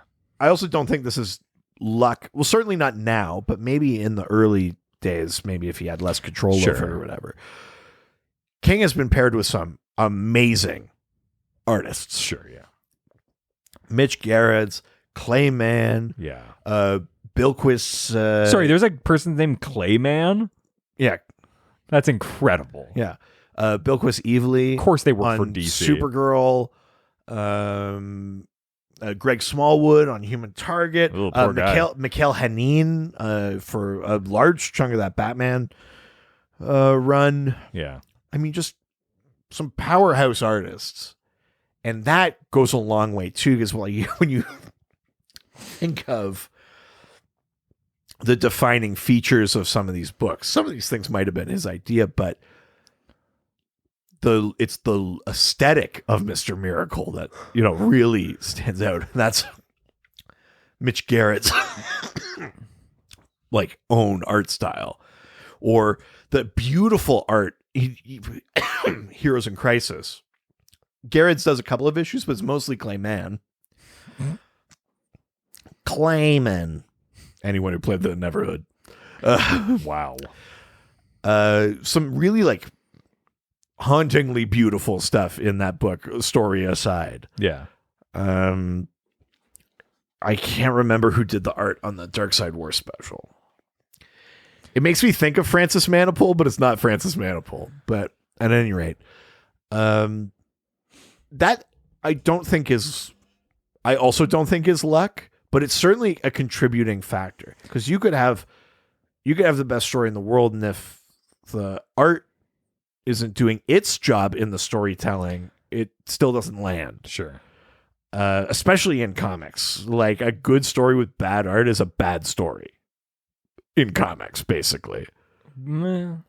Because really, I mean, let's imagine the extreme of it. Jim Lee is the artist. The best, no, the extreme. The best possible story, Sure. The worst possible art. It's bad. But best possible art, worst possible story, you go yeah, it sucked, but I like to look at it. You need the art, is what I'm saying. I'll say the medium requires the art. Of course, it's comics. Yes. Interested to see where you throw a button here. That being said, I think that I'm not saying you don't also need a good story, but I'm saying like your story can have holes if the art is great. If the art is bad and your story doesn't have holes, I think you'd look at that worse. Because there are like stick figure comics that I read that are very funny. But you're talking about strips, like Sure, no, I know, but I mean, like you can get a story across with very little and have huge impact. I get, but you can't get Mr. Miracle across in stick figures. Like, so think of how many panels in that book don't even have text. Sure, but I think you know what I mean. Like you need that's the art. It's not just story, like yes. They're not like Garfield strips where it's just like a bunch of words that they don't move. You know what I mean? Like you need the art. I think that if you have really good art and then it's like a bunch of like pussy jokes, like I don't like if that book wasn't Jim Lee, like you know what I mean? Like, but I'm not saying that makes it good. Yeah, but what I'm saying is I would take Superman for Tomorrow. Yeah. With the best art in the world, But over. Gotta find something quick here. Over All-Star Superman with garbage art. I don't know. I would take For Tomorrow with insanely incredible art and visual storytelling over All-Star Superman with garbage art and bad storytelling and bad like panel flow and stuff like that. So you think art is more important than storytelling? Because we're also talking about the structure of the page, how you're going to read it, where how stuff's guiding your eyes and stuff like that. Like it's more than just the literal like narrative piece, right? Like it's the actual like you're crafting like the medium through which the story is being delivered, in addition to also doing the art. I'll agree that like bad art and good story doesn't make it a comic; it makes it a book. Yeah, and so therefore it's the and then a poorly written book because you've left a bunch up to the artist and they haven't done it. Well, sure, yeah. But I mean, if it's a really good story that doesn't require the art, then it's just a book. I know what you mean. So I think it negates the conversation. So inherently, the art is so important because otherwise it's not a comic. Then it's just a good story. Which was my point, and then you said, "But remember this, folks. This is the Doc's face turn." I don't like this. All right, let's go to the hashtag team art. I'm not for art. I can't believe you're not for art. I thought you're a graphic designer and you're not for. Like, think more highly of yourself, man. No, there's no value in art. Jesus. I don't know that you should have said that in the pitch meeting. We're gonna leave. Never mind. I'm sorry. Yeah, there's no value in art. Just walking to the street. Throw my fucking slides on the ground. Yeah. Next question comes from Butt Ass Toot. However, oh, so fancy, very saucy too. Like, however you want. Yeah. Oh my god, however I want. I'm a missionary. I'm not creative. Oh, fucking sex is a lie. Oh. Art is dead. Art is dead. Yeah, I'm going through a bit of a change too. This is my emo phase I'm going through on the podcast now. Oh man. See if you can keep it up for the whole year. Ooh, yeah. Hashtag last year of the podcast. I mean, it probably will. I'll make it till the end. Yeah. All right. Butt Ass Toot, however, asks, what is your second favorite Tom King book? Ooh. Are you going to say Mr. Miracle's your number one? Because I will. Yeah, it has to be. Yeah. Is Strange Adventures number two? Strange Adventures is very... I can't technically say it because the series isn't done. Human Target. But if it keeps up the way it's been going, I fucking love Human Target. Yeah. I know people have some gripes about like the weird characterization for Ice and stuff like that, but like if you just go in and be like, listen, it's King. He has a story. Sure, he's throwing characters in there, and it's got a style. Yeah. And you just go in and take that. Like, Human Target's fucking good. Wow. Yeah, it might be Human Target is my second favorite right now then of his stuff. Yeah. Wow. That's crazy. Yeah. All right. Next question comes from Butt Brother Dan. Oh. Hello, butt brother. Oh, but brother. Yes, butt brother. Or maybe he's wondering why you would toot a man before you throw him out an airplane. Butt brother. The fart rises. I'm stuck in the dryer, butt brother. Well, I've been going back and I've seen a bunch of it, but I'm going back and just rewatching that Harley Quinn series. Sure, yeah. On HBO Max. Yeah. And Bane is so funny on that show. Really? Because they do that version. He looks like comics Bane. Yeah. But he talks like Yes. movie Bane. But he's also like the villains don't respect him. That's very He has to funny. sit on this like little folding chair when they all have these big like executive chairs. He's like, oh, the balance is off. I need lumbar support. He just had a whole thing where he teamed up with Two-Face, and Two-Face was like, we'll call our new gang the Two Faces. And he goes, it kind of feels like I'm being pushed out. And he goes, no, two faces. I got a face, you got a face. People will get it. And he goes, all right. And then later, Batman's like, Two Faces. He has two faces. If you're a team, it should be three faces. He goes, I knew it was too much of a thinker. He just That's really funny. It's one of my favorite gags from that show. Wow. That show a secret banger? Like It's so good. Wow. That show is so I good. gotta download it. That's it. I gotta do it now. All right. From Butt Brother Dan. I was like, how did we get here? Oh, yeah. The question who asks, which character do you think Tom King mischaracterized the most? Which one does he have the best handle on? I think he gets Wally West. That's the most mischaracterized, right? It kind of has to be, I think. Basically everything up until he tries to cover it up. Sure, yeah. I actually buy most of the rest of it. Yeah. You know, he loses control, the speed for, I think that works. I mean, it's not like perfect, heroic or anything, but like, yeah, he's in a vulnerable moment. He loses control. Something happened. It's every decision after that, I'm like, I don't think so. It's the unflashness of it all. Yeah, like A, I'm going to cover it up. B, I'm going to frame two innocent people. C, I'm going to kill myself in the future, which is almost like killing a different person. And then I'm going to bring that body back, and I still exist for a bit until I then get killed in the future by my past self. Yeah, it's fucked up. Yeah, like, I don't know. I think that has to be the worst characterization. Sure, yeah.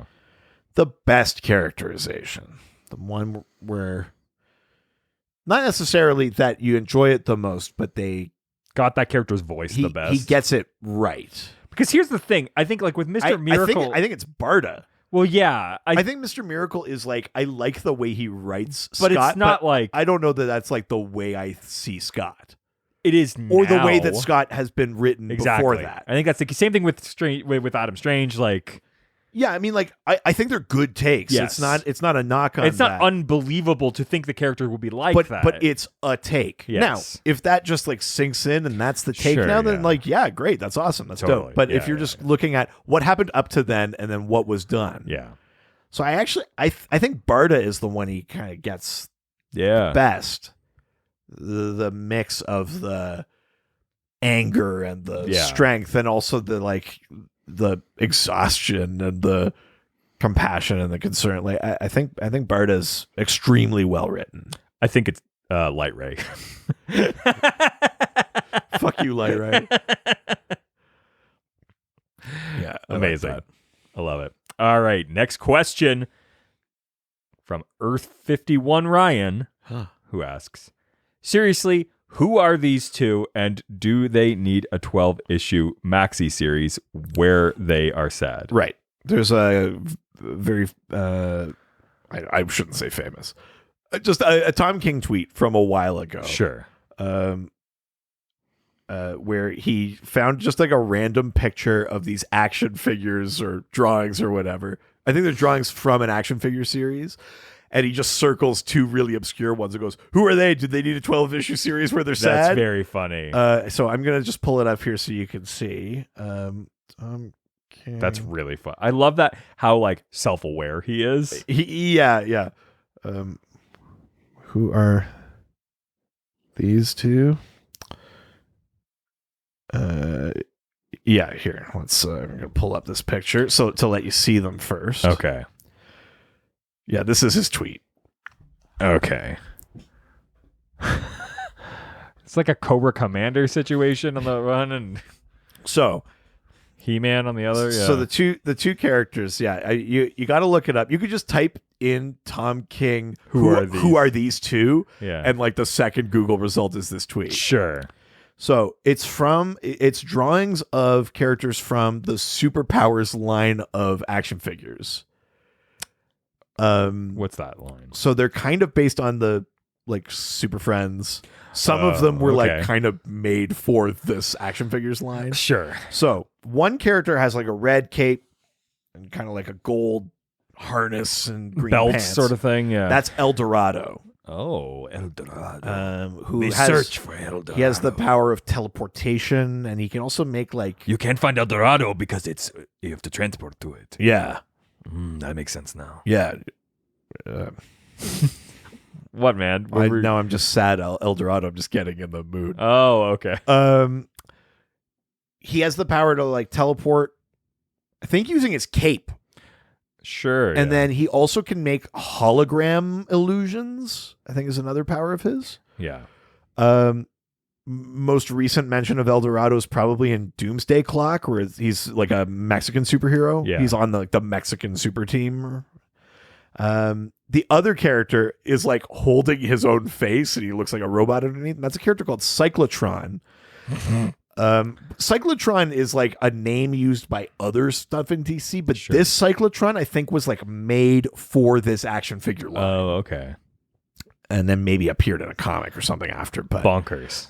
Yeah, so El Dorado and Cyclotron, do they need a 12-issue maxi series where they're sad? Probably. I would be, you know what? I'd be kind of interested in like take that group from the Super Friends that are kind of like that were like racially insensitive and then give them like so you like Black Vulcan, El Dorado, Apache Chief, and Samurai. Yeah. Like give them a series and make them great. Yeah. And make them great and yeah, I don't know. I'd be kind of into that. I kind of like that. Yeah. That's awesome. So yes, I guess I do want that. Yeah, I do. Yeah. I could take or leave Cyclotron, but I do want El Dorado. Yeah, definitely. That's awesome. All right. Let's go to the next question from Crimson Raven, who asks, Toym King used to work for the CIA. I don't mistype. Just paste without formatting, man.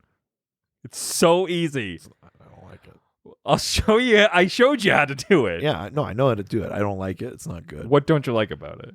I don't have to explain myself to you. You just don't do it because you're used to doing something else. Big surprise. I'm allowed to have a process. Big surprise. You've done something for so long you don't want to change it. I'm allowed to have a process. I also hate Macs. I don't. My God.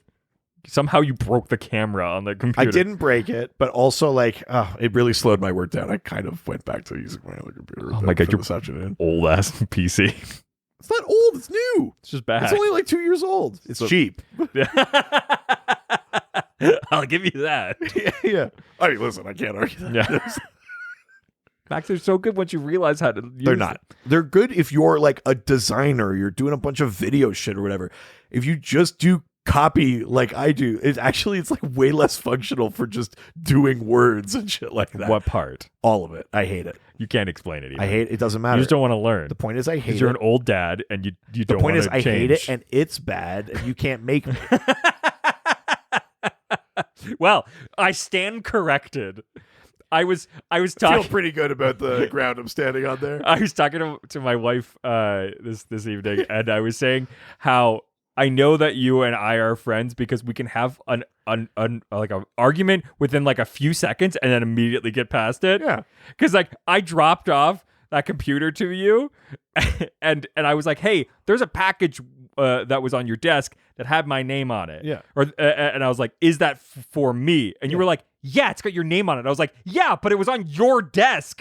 And you were like, yeah, because I was just supposed to give it to you and then I didn't do it. And I was like, I think I'm on the right side of history. And I was like, all right, I'll see you tonight.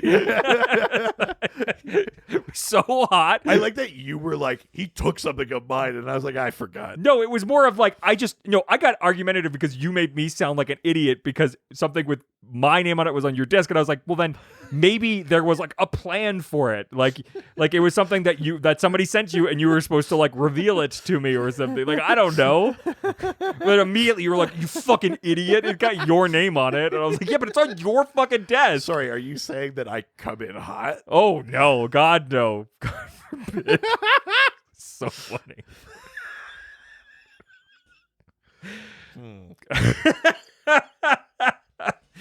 Crimson Raisin. Whoa! Oh my God, the new member of the California Raisins. Crimson Raisin. Oh my God, he's the extremist. Yeah, but it only comes 1 week a month. Oh God, Crimson Raisin. Sorry, we can't make wine. I'm a Crimson Raisin.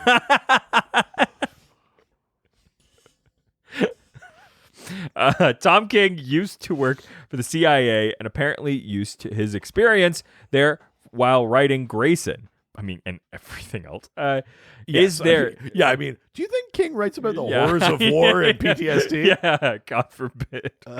Is there any other characters that you think that could benefit from that experience? I think probably all the ones he'd write after that. Yeah, I mean, slight variation on the, like, who would you want to see a sad series of?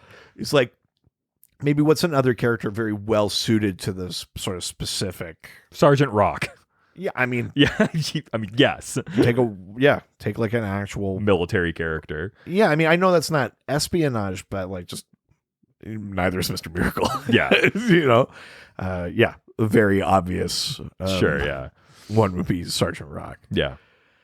A weirder one would be like Creature Commandos. Oh. Maybe you're balancing the violence they have to meet on their enemies with also how they're perceived by society and things like that. We should be considered heroes. Why are we? I think there's lots of options work very well with that. I did look up the sort of timeline of Tom King a little bit. Apparently he was like an intern at DC for a bit. Really? And then 9/11 happened, and then he joined the CIA's counterterrorism What? unit. Yeah. I don't want to say Tom King could have prevented 9/11, but if he had joined the CIA just a bit earlier, maybe. It's a horrible thing to say. So he did that, and then when he left, he wrote a novel, and then DC hired him for Grayson and Omega Men and maybe Sheriff of Babylon, and then he also somewhere in there he does Vision. Yeah. And then he gets brought back to DC and they're like, Vision was so good, do that here. And he was like, Mr. Miracle, boom. Jesus. I want to see him do the Zoo Crew. Oh no. Just like super like gritty Zoo Crew. They used to call me Rubber Duck. Now I just say rubber fuck you. I don't have to tell you shit about my time in Nam. Pig Iron hits his wife.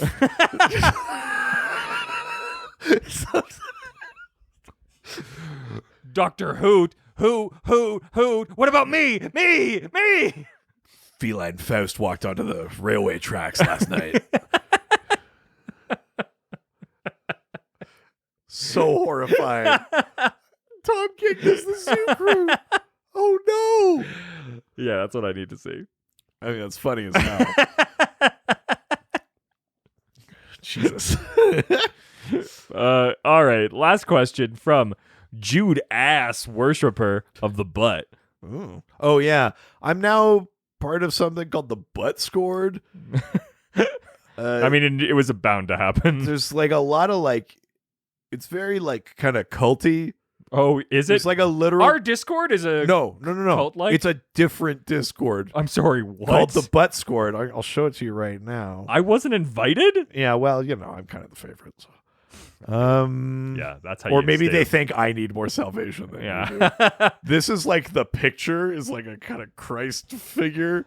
And then the I've seen that image. Yeah, the channels are the Book of the Butt, the Butts Domain, Channel of Butt Worship, All Butts, and then Sunday Butt Sermon. So we're not having any more of the residents on the podcast anymore, right? Yeah, I think we're done. Yeah. There was a grave mistake made. I mean, listen, Butt has become a legend in his own right. Oh, I too. know. Yeah, gave her the old Sunday Butt Sermon. The body of butt. So the Butt Scored's a thing? Jesus Christ. It's all very culty. A lot of like Jesus gifts and shit like that. Yeah. Yeah. The Doc Squad really got away from us. Dog Scored's fine. Butt Scored. I mean, that's what Listen, I only have this to say to Butt. Uneasy lies the head that wears the crown. It only goes for so long. Trust me. Yes. I mean, I've got no idea what it's like to fall from grace. To be fair, you didn't really fall from grace. You just got deeper into a hole. A butthole. Sunday butt service. The buddy of Christ. Jesus. Eat of this bread, for it is my butt. Oh my God, you're such a millennial. Hey, hot take. Do you know who else was like, who else loved eating people's bodies? Little guy named Christ. He started with the ass. Cool pastor. You like eating ass. Do you know who could toss a mean salad? Yeah. Little guy I like to call Jesus Christ. Yeah. It's a lesser known. If you think eating ass is cool, let me tell you about sacrament. One leg up, high-waisted jeans, tucked in polo shirt. I like it. Jude Ass Worshipper of the Butt asks, what was your favorite and least favorite moments of King's Mr. Miracle? Favorite and least favorite moments. Yes. What have you got? Boy, that's an interesting question. Probably not safe for podcast. Oh my God. At one point I made my wife read Mr. Miracle because I was like, I think really? I was like, I think you would like this. And she read it and she was like, yeah, like it's good. She's not really into comics, but she was like, it's very good, blah, blah, blah. And I was like, so like, what do you think of like, she was like, it's fine. And I was like, yeah, it's fine. Yeah. Okay. Just costume I bought. I don't know. Yeah, I got you 1.5 foot lifts. I mean, I don't think the whole thing is the height. No, it was part of it. It's a big part of it. I think like favorite moments. I really like the depiction of the quote unquote mundane things. Like the obviously the veggie tray, but also like the Jacob's awake again. Like the staying up, feeding the baby, going to sleep, sleeping on the couch, can't go to bed. Do it like. I think the depiction of that is all very like tender and kind of like beautiful in its own way, which is partly why I wanted my wife to read it. I was like, maybe she'll like appreciate the beauty of like at the time we had like a baby, or whatever. And I think those are some of my favorite moments. I really like the moments when like the big life stuff is happening and their like friends are also the people they're fighting against, and so they like show up, like all of the people from like the JLI. no, like the people from the planet they're from New Genesis? from New Genesis, Yeah. and they like show up. And, sorry, from Apocalypse. It's yeah, the from female Apocalypse. Furies. Yes, yeah, show yeah, up. yeah. When the female Furies like show up at like the hospital and things like that, or like Yeah. birthdays and stuff, and it's like, we're gonna kill you tomorrow, but like, Well, that bit is so good too because Bernadette gives him the foreign Yeah. knife. It's like it's the only thing it's that can. and the only thing that kills at the end. it's the only thing that can kill, like or slice a god, or Yeah, it's a kill use this Darkseid to- or whatever. It's like I will use this to kill you, but for today, Yes. if Barda needs a C-section, Yes. it's, And it is a thing he That's true. uses at the end of it, right? to yeah, he kill stabs Darkseid. Darkseid at the yeah. end when he's going like "fuck you, fuck you, Yeah, fuck you, yeah. fuck you," Which is great. and then But Barda's like, "I thought you had a line prepared," and he's like, I just love the moment when they're like in the hospital and it's just like we're all celebrating this great thing. I'll kill you tomorrow, but like yeah, let's all come together for this thing. yeah, I think that probably was my favorite yeah, yeah. That's a good moment. because it's like the birth is happening and all this really exciting stuff, and Least favorite is tough because I don't know that there's a moment where I was like, "Oh, I don't like that." So I would really just be picking something that just there's definitely some wasn't. stuff that I like do like, but I guess you know who I don't really care for is Funky Flashman. I know why he's laugh. I know why he's in there. Yeah. I get it. I think I could do without Funky Flashman. In reread, yes. Yeah, Like, it's funny the first time, and then I'm like, all right, I got it. Like, maybe that's my least favorite bit. it's probably the least necessary piece, I think. and again, I know why he's there, Yes. but yeah, It's the funny. weakest part of the book. It's funny. Yeah, It's a cheap shot, but it's funny. yeah. But yeah. And especially now that he's dead, it's like, all right. All right, well, that was the last question. So you know what time it is. No. Oh, well, let me tell you. Okay. It's time to play everybody's favorite game. Oh, what's that? Can you guess the name of the character based on someone who does not read comic books could describe that character to us? Oh my god. If you don't know how this game works, I send a photo of a DC character to my wife who does not read comic books, nor does she care for them. She sends back 4 clues describing what she sees. The doctor tries to guess, based on those clues, who I sent her. Are you ready? I am. Are you ready? I'm 16 and 12 right now. Oh, that's right. since the annual. All right. 4 clues. All right. First of 4 clues. First clue. Sexy Animorph. Beast Boy. No. Vixen. No. Buona Beast. No. There's no way you picked an animal character 2 weeks in a row. Sexy Animorphs. They're transforming into something. Or changing shape. Or, Plastic Man. Nope. Or, it's not really that sexy. Although he is showing chest. Give me another clue. Sleeveless dress shirt? You sound confused by this. No, it's just with a question mark. Oh, okay. Oh, I see. The clue comes with the question mark. Yes.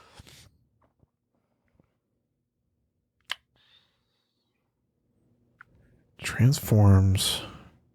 Sexy Animorph. Sleeveless dress shirt. Mm-hmm. Sleeveless dress shirt?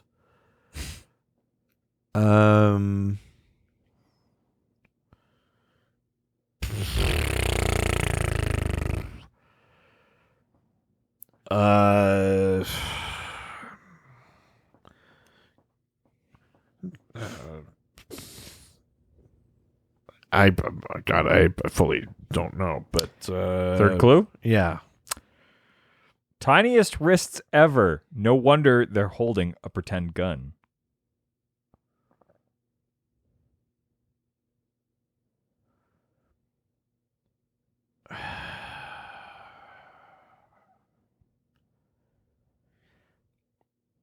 be honest, is this like a weird look for a character, or is this like the look of this character? This is the look of this character. That's all I just wanted to. Yeah. Okay.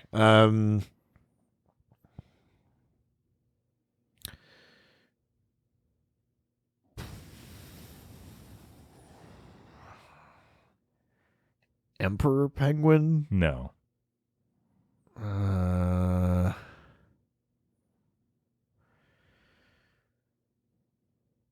Sleeveless dress shirt. Sexy Animorph? Is it Blockbuster? No. The sexy Animorph thing too. So it's like, is it Lion Mane? Nope. Red Lion? Nope. Wondering if they look like they're halfway between the.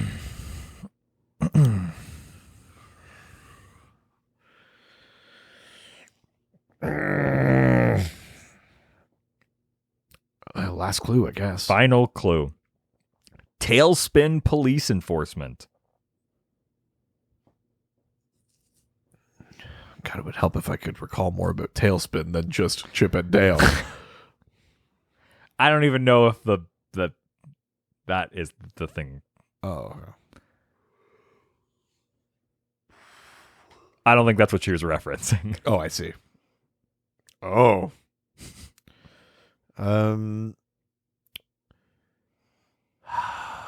Boy, oh boy. This okay. Sexy Animorph. Mm-hmm.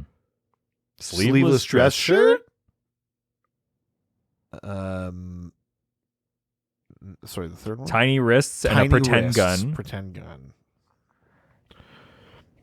And the last one is Tailspin Law Enforcement. Yeah. Hang on now. Yeah. You brought up the Zoo Crew today, almost out of nowhere. Is this a Zoo Crew character? Is this an animal? Hey, are we talking about? No, it couldn't be Tiny Wrist. It's not Rubber Duck. Is it? No.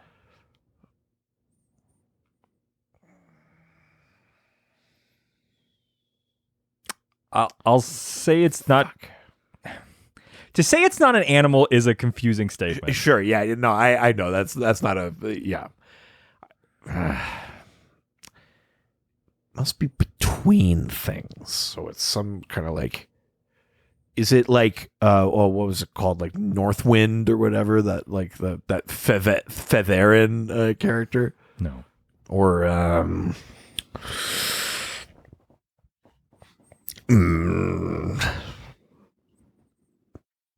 or no, is it like Zoriel? Is it like an angel? No. Is it?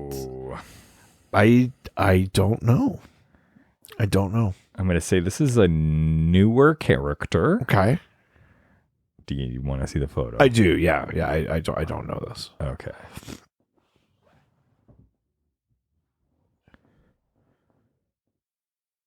What is this from? This is Sasquatch Detective, my friend. Sasquatch Detective. What series is that even from? I don't think I've encountered Sasquatch Detective. That is Sasquatch Detective. Hang It on. came from like 2018, I believe. Sasquatch Detective. Before Tonya Lightfoot became Los Angeles' most decorated detective, she was It was his wee own Sasquatch book? roaming the Appalachian Mountains, fed a steady diet of tennis and golf, as both her parents are pros at the local country club. I mean, this is actually. I'm actually not entirely sure how this happened, because this is its own book. Yeah. I just don't know this. Normally, I see stuff in like a solicit, and I go like, I'm not going to pick that up, and then I go like, oh, right, that thing. I just don't remember this happening. Yeah. Well, shit. Sasquatch Detective, baby. Well, fuck. Now I got to go find Sasquatch Detective. That sounds cool as hell. Yeah, interesting. That was Sasquatch Detective. I do kind of like cumbersome superhero names. Sasquatch Detective. Yeah, I do kind of love that. Mm-hmm. Like we're like shirtless bear puncher or whatever. That Yeah. was, or- Clunky, like sweaty names. Yeah. I do like that. Well, if any of you residents were able to guess Sasquatch Detective, or maybe you've read Sasquatch Detective and you want to talk to us about it. Yeah. Is it worth reading? I can't believe I just don't know it. Based on the art, it seems like a YA thing. But there's lots of things where like I heard of it, I didn't pick it up. Yeah, it wasn't interesting to me, but like, oh right, that thing. I never would have thought of it for the game, but you show me and I go like, oh right. Yes. That just like fully no idea. Wow. Yeah. Well, let us Crazy. know on our various social media platforms. You can also ask a question for next week's episode. Next week, Holy shit. returning guest Alex my Jaffe God. Oh my God, the Jaffers. is joining us to talk about the question. Whoa. Which Send- question? Send your questions. Oh my God. We'll give you question answers. Holy shit. That doesn't even make any sense. My brain's going to fucking melt out of my head. You need religion. Can I No, I don't need to talk about the butt fart. the butt scored? Yeah, no, I'm good. I have some literature here. Some shitterature. I have some shiterature. Fuck you. You should be on the butt scored. Have you heard the good fart? Yeah, it's the Church of Latter-day Taints. Oh! Ooh, yeah, okay. I like that. You have to count your rosary anal beads. Yeah, Jehovah's shitnesses.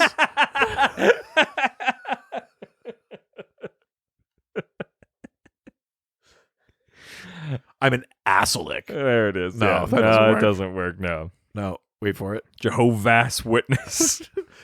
Protestant.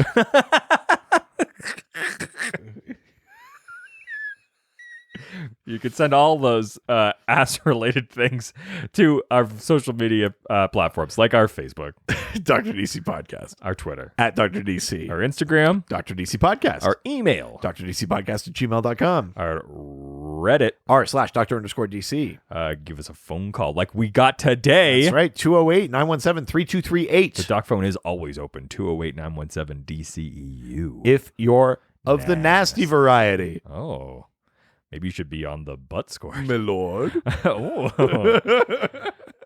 We're on fucking TikTok, baby. Yeah, at Dr. DC. I'm on TikTok too. You are. At the Northern Canadian, baby. I asked. Very nice. I asked people today, what's the tits and ass of a dude? Yeah. What's that? But what you meant was when guys say tits and ass, what's the inverse equivalent? Yes. It could be construed as what's the tits and ass of a dude? It's like you said it. Yeah. No, it's not the same. You could go to our website. DrDCPodcast.com or .ca. You can give us those 5-star reviews. That is right. 5-star reviews. We love them. We need them. It helps us out, and we'll read them on the show. If you give us a review somewhere other than Apple Podcasts or Facebook, send a little screenshot to us. A bunch of you did Spotify ones, which is great. I'm still figuring out how to actually see the reviews. Yeah. I can tell that it's happened, but I can't see it. I'll get there. I'll figure it out. Sure. But yeah, keep sending those. We've backed Richard into a corner. So when we get to 200, the Lord of the Rings is happening. Supposedly. You Don't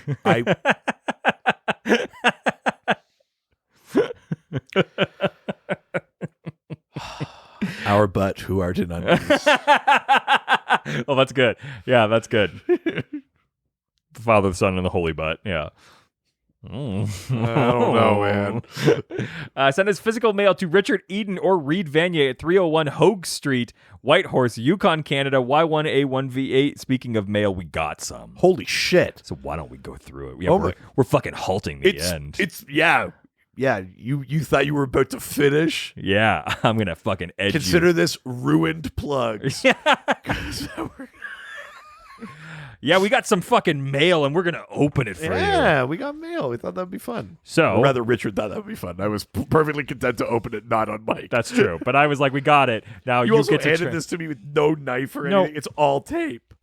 So while you try to figure that out, I got some mail as well today that I would like to go through. Yes. So I got mail from Aaron Mendel. Thank you so much. I'm very, very excited for this. And it comes with a letter that I'm going to read. And I have not read it because I wanted to read it on mic. Sure, okay.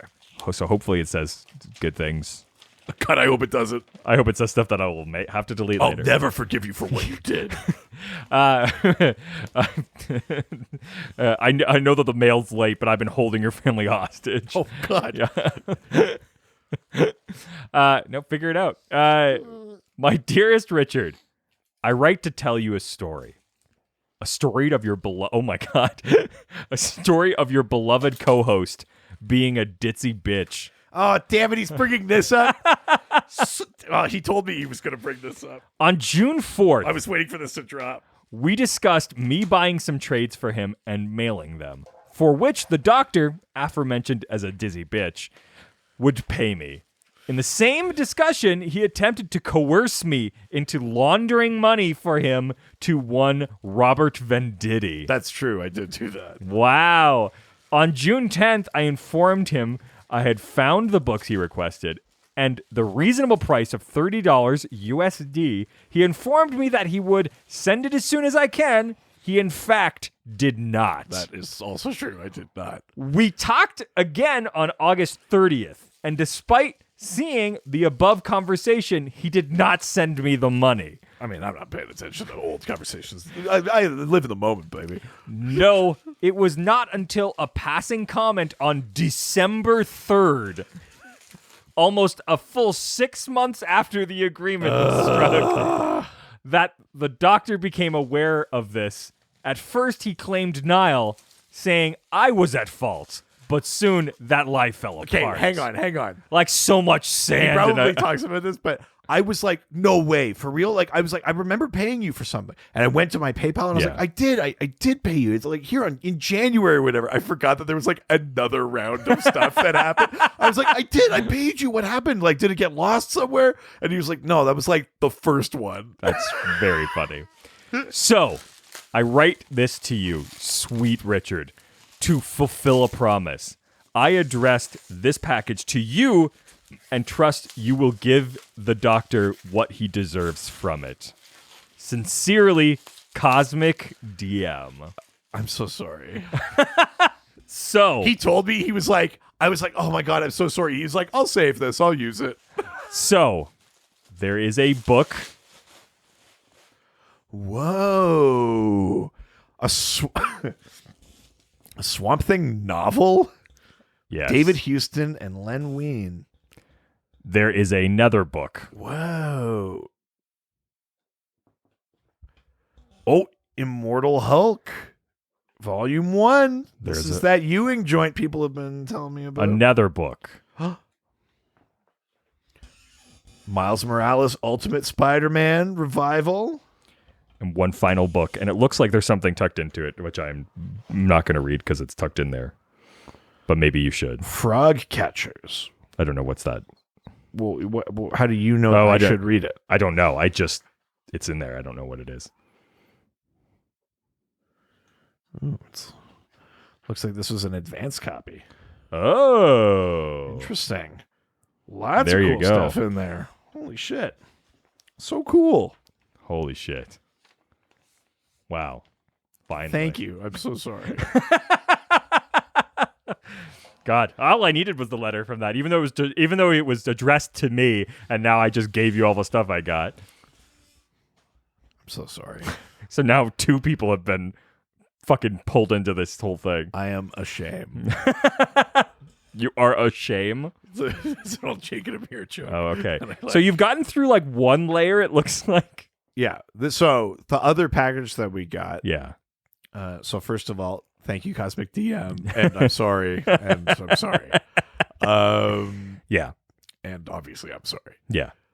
The other package we got is from Bruno. Bruno. If you'll recall, during Darkmas, Yeah. when things seemed bleakest, It's always darkest before the dawn. Bruno inspired me to rally to a heroic 4 of 12 record in the guessing That's game. right. And he said he would send stuff if I hit like 3. If I got 3 right, Yeah. I'd get something. If I got 4 right, you'd get something. That's right. I got 4 right, baby. Oh, yeah. Yeah, what was that clutch last one I got? Ultra the multi-fucking alien. Baby! Oh, yeah. A thing that, like, you randomly read in a fucking Mysteries in Space book during the fucking... Like in pretty Halloween. recently, yeah. Yeah. Crazy. Insane. Can you pass me that pen, please? Sure. Or actually, no. Never mind. I was using keys before. Fucking Tom King over here is going to use a pen to kill something. Jesus. Yeah, this box is Wally West. I mean, it is red. I guess he's yellow and red more than he's red. So this thing is the best wrapped thing I've ever gotten. Listen, it's wild to try to get into this, but it arrived here safely. So it's true. You can't knock the process. Oh my god, there is also peanuts in this. There's Jesus packing Christ. peanuts. There's an addition. So I've taken off 2 layers of plastic and tape. Yes. Then I just opened this box that is full. This feels intentional. Full of packing peanuts and also another box. This feels very intentional. So now we open that box, and then in that box is another layer of plastic and tape. Oh my god. I don't know if this is just like for fun, Bruno, or if this is how you actually pack stuff, but if this is how you fully pack stuff, like for anyone, I mean, A, you're a hero, yeah. But B, this must take you forever. It's too much. I've gotten, especially because I've ordered a lot of comics online lately, I've gotten a lot of different levels of like packing. Some of them where they put like cardboard in between each issue. Some of them where they just like throw fucking issues in a box. Right. I have never gotten anything damaged, which is interesting, but I've had the full gamut of like ways that you can wrap something. Nothing has ever been this deeply wrapped. Oh boy. There's your workout for the day. Don't know why I made that sound. Yeah, I don't know, but I liked it. Is that wrong? All right. Okay. Finally. So. Wow. Lots of stuff in here. Yeah. Scotty Young, volume 1 of Fuck Fairyland. What? So it's a bunch of trades here, and then we've got this signed bit of art that comes with it. That's cool as hell. Which is very, very cool. Yeah. Got a signed holy shit Mr. Miracle trade. Oh my god. By Tom King? Says Mr. Miracle with signed bookplate. And it's signed by both of them. Holy shit. Tom King and Mitch Gerrits. Crazy. Very, very cool. We've got Scarenthood by Nick Rush and Chris O'Halloran. Whoa. IDW book. Very, very cool. Wow.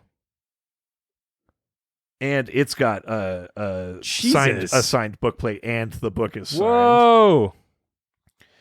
And the last one we got here is Jeff Lemire and Dustin Nguyen Descender. Whoa. Volume 1. Signed. Whoa. The signed bookplate. Holy shit. Bruno, this is too much. Wild. Yeah. Thank you so much. That's truly extremely generous. Thank you. You almost did not get those. I know. But then I fucking landed it. I love that I'm like bragging about getting a third of them right. Yeah. I mean, I made it exceptionally hard. You did. I kind of can't believe I got Ultra the Multi. I know. That was it was a big moment. That was your Slumdog Millionaire moment. Yeah. You were like, oh my god, I also read something like this. Yeah. That's really funny. Oh, thank you so much, Bruno. That's awesome. That's really, really cool shit. Incredible. So if you want to also send us things like that, you Yeah. can send it to that address. That's Richard Eden or Reed Vanuate at 301 Hogue Street, Hoge Street, Whitehorse, Yukon, Canada, Y1A 1V8. We're not done because we need to talk about our Patreon. We need to talk about the Patreon. We need to talk about Kevin. Patreon. We have multi levels Patreon. Ultra the multi-levels Patreon. We have a $1, $5, and a $7 level. $1, $5, and $7 all get you access to the Discord. That's right. Our awesome Discord server, our amazing fan community. We just kicked off at the time of recording. Yeah. We just kicked off the first book club of 2022. We're talking about Far Sector by N.K. Jemisin and Jamal Campbell. Yeah. which is a lot of fun. But always we're discussing TV, movies, comics, all sorts of fun stuff over there. That's a ton of fun. And at the higher levels, you also get bonus episodes, videos, theme polls, all sorts of fun ways to interact and help the show keep improving and growing and support us. Yeah. And chaos. So chaos. And like so much chaos. And if you want to keep the train running and get even more content from us, maybe not of the DC variety, but something I think that you might interest, you can watch the TV show Supernatural and listen to our podcast. Ghostfacers, a Supernatural rewatch. We're going through every single episode of CBS Viacom's Supernatural. Nice. We're partway through season 4 right now. Yeah. We just did the hottest fucking episode. The second hottest fucking episode. Maybe. We have to, in a rewatch, we'll see. We did the hottest episode so far. Sure, that's correct. The road so far. Oh my God. Or, if you're in the butt scored, the chode so far. So, yeah, check out that show. It's a ton of fun. We talk about monster lore, behind the scenes stuff about the show. Hey, ass, butt, fart, butt. Oh my God. If you like how we talk about comic books, you might like how we talk about Supernatural. It's no less thirsty. If you think we're too horny on this show, do not listen to that podcast. Yeah. It gets worse. It's the opposite of that really great we got a literal 1-star review about being too horny about the male characters. I love everything about this podcast, but they're just too horny. That's truly. Yeah. I think it got posted in the Discord actually. Yes, it did. Which is very funny. I fucking love it. All right, that is it for this week. Adios. They always fight for what is right. Live with danger and adventure. They are men of might. This was a Brain Freeze podcast. I've topped enough. You're the man now, dog.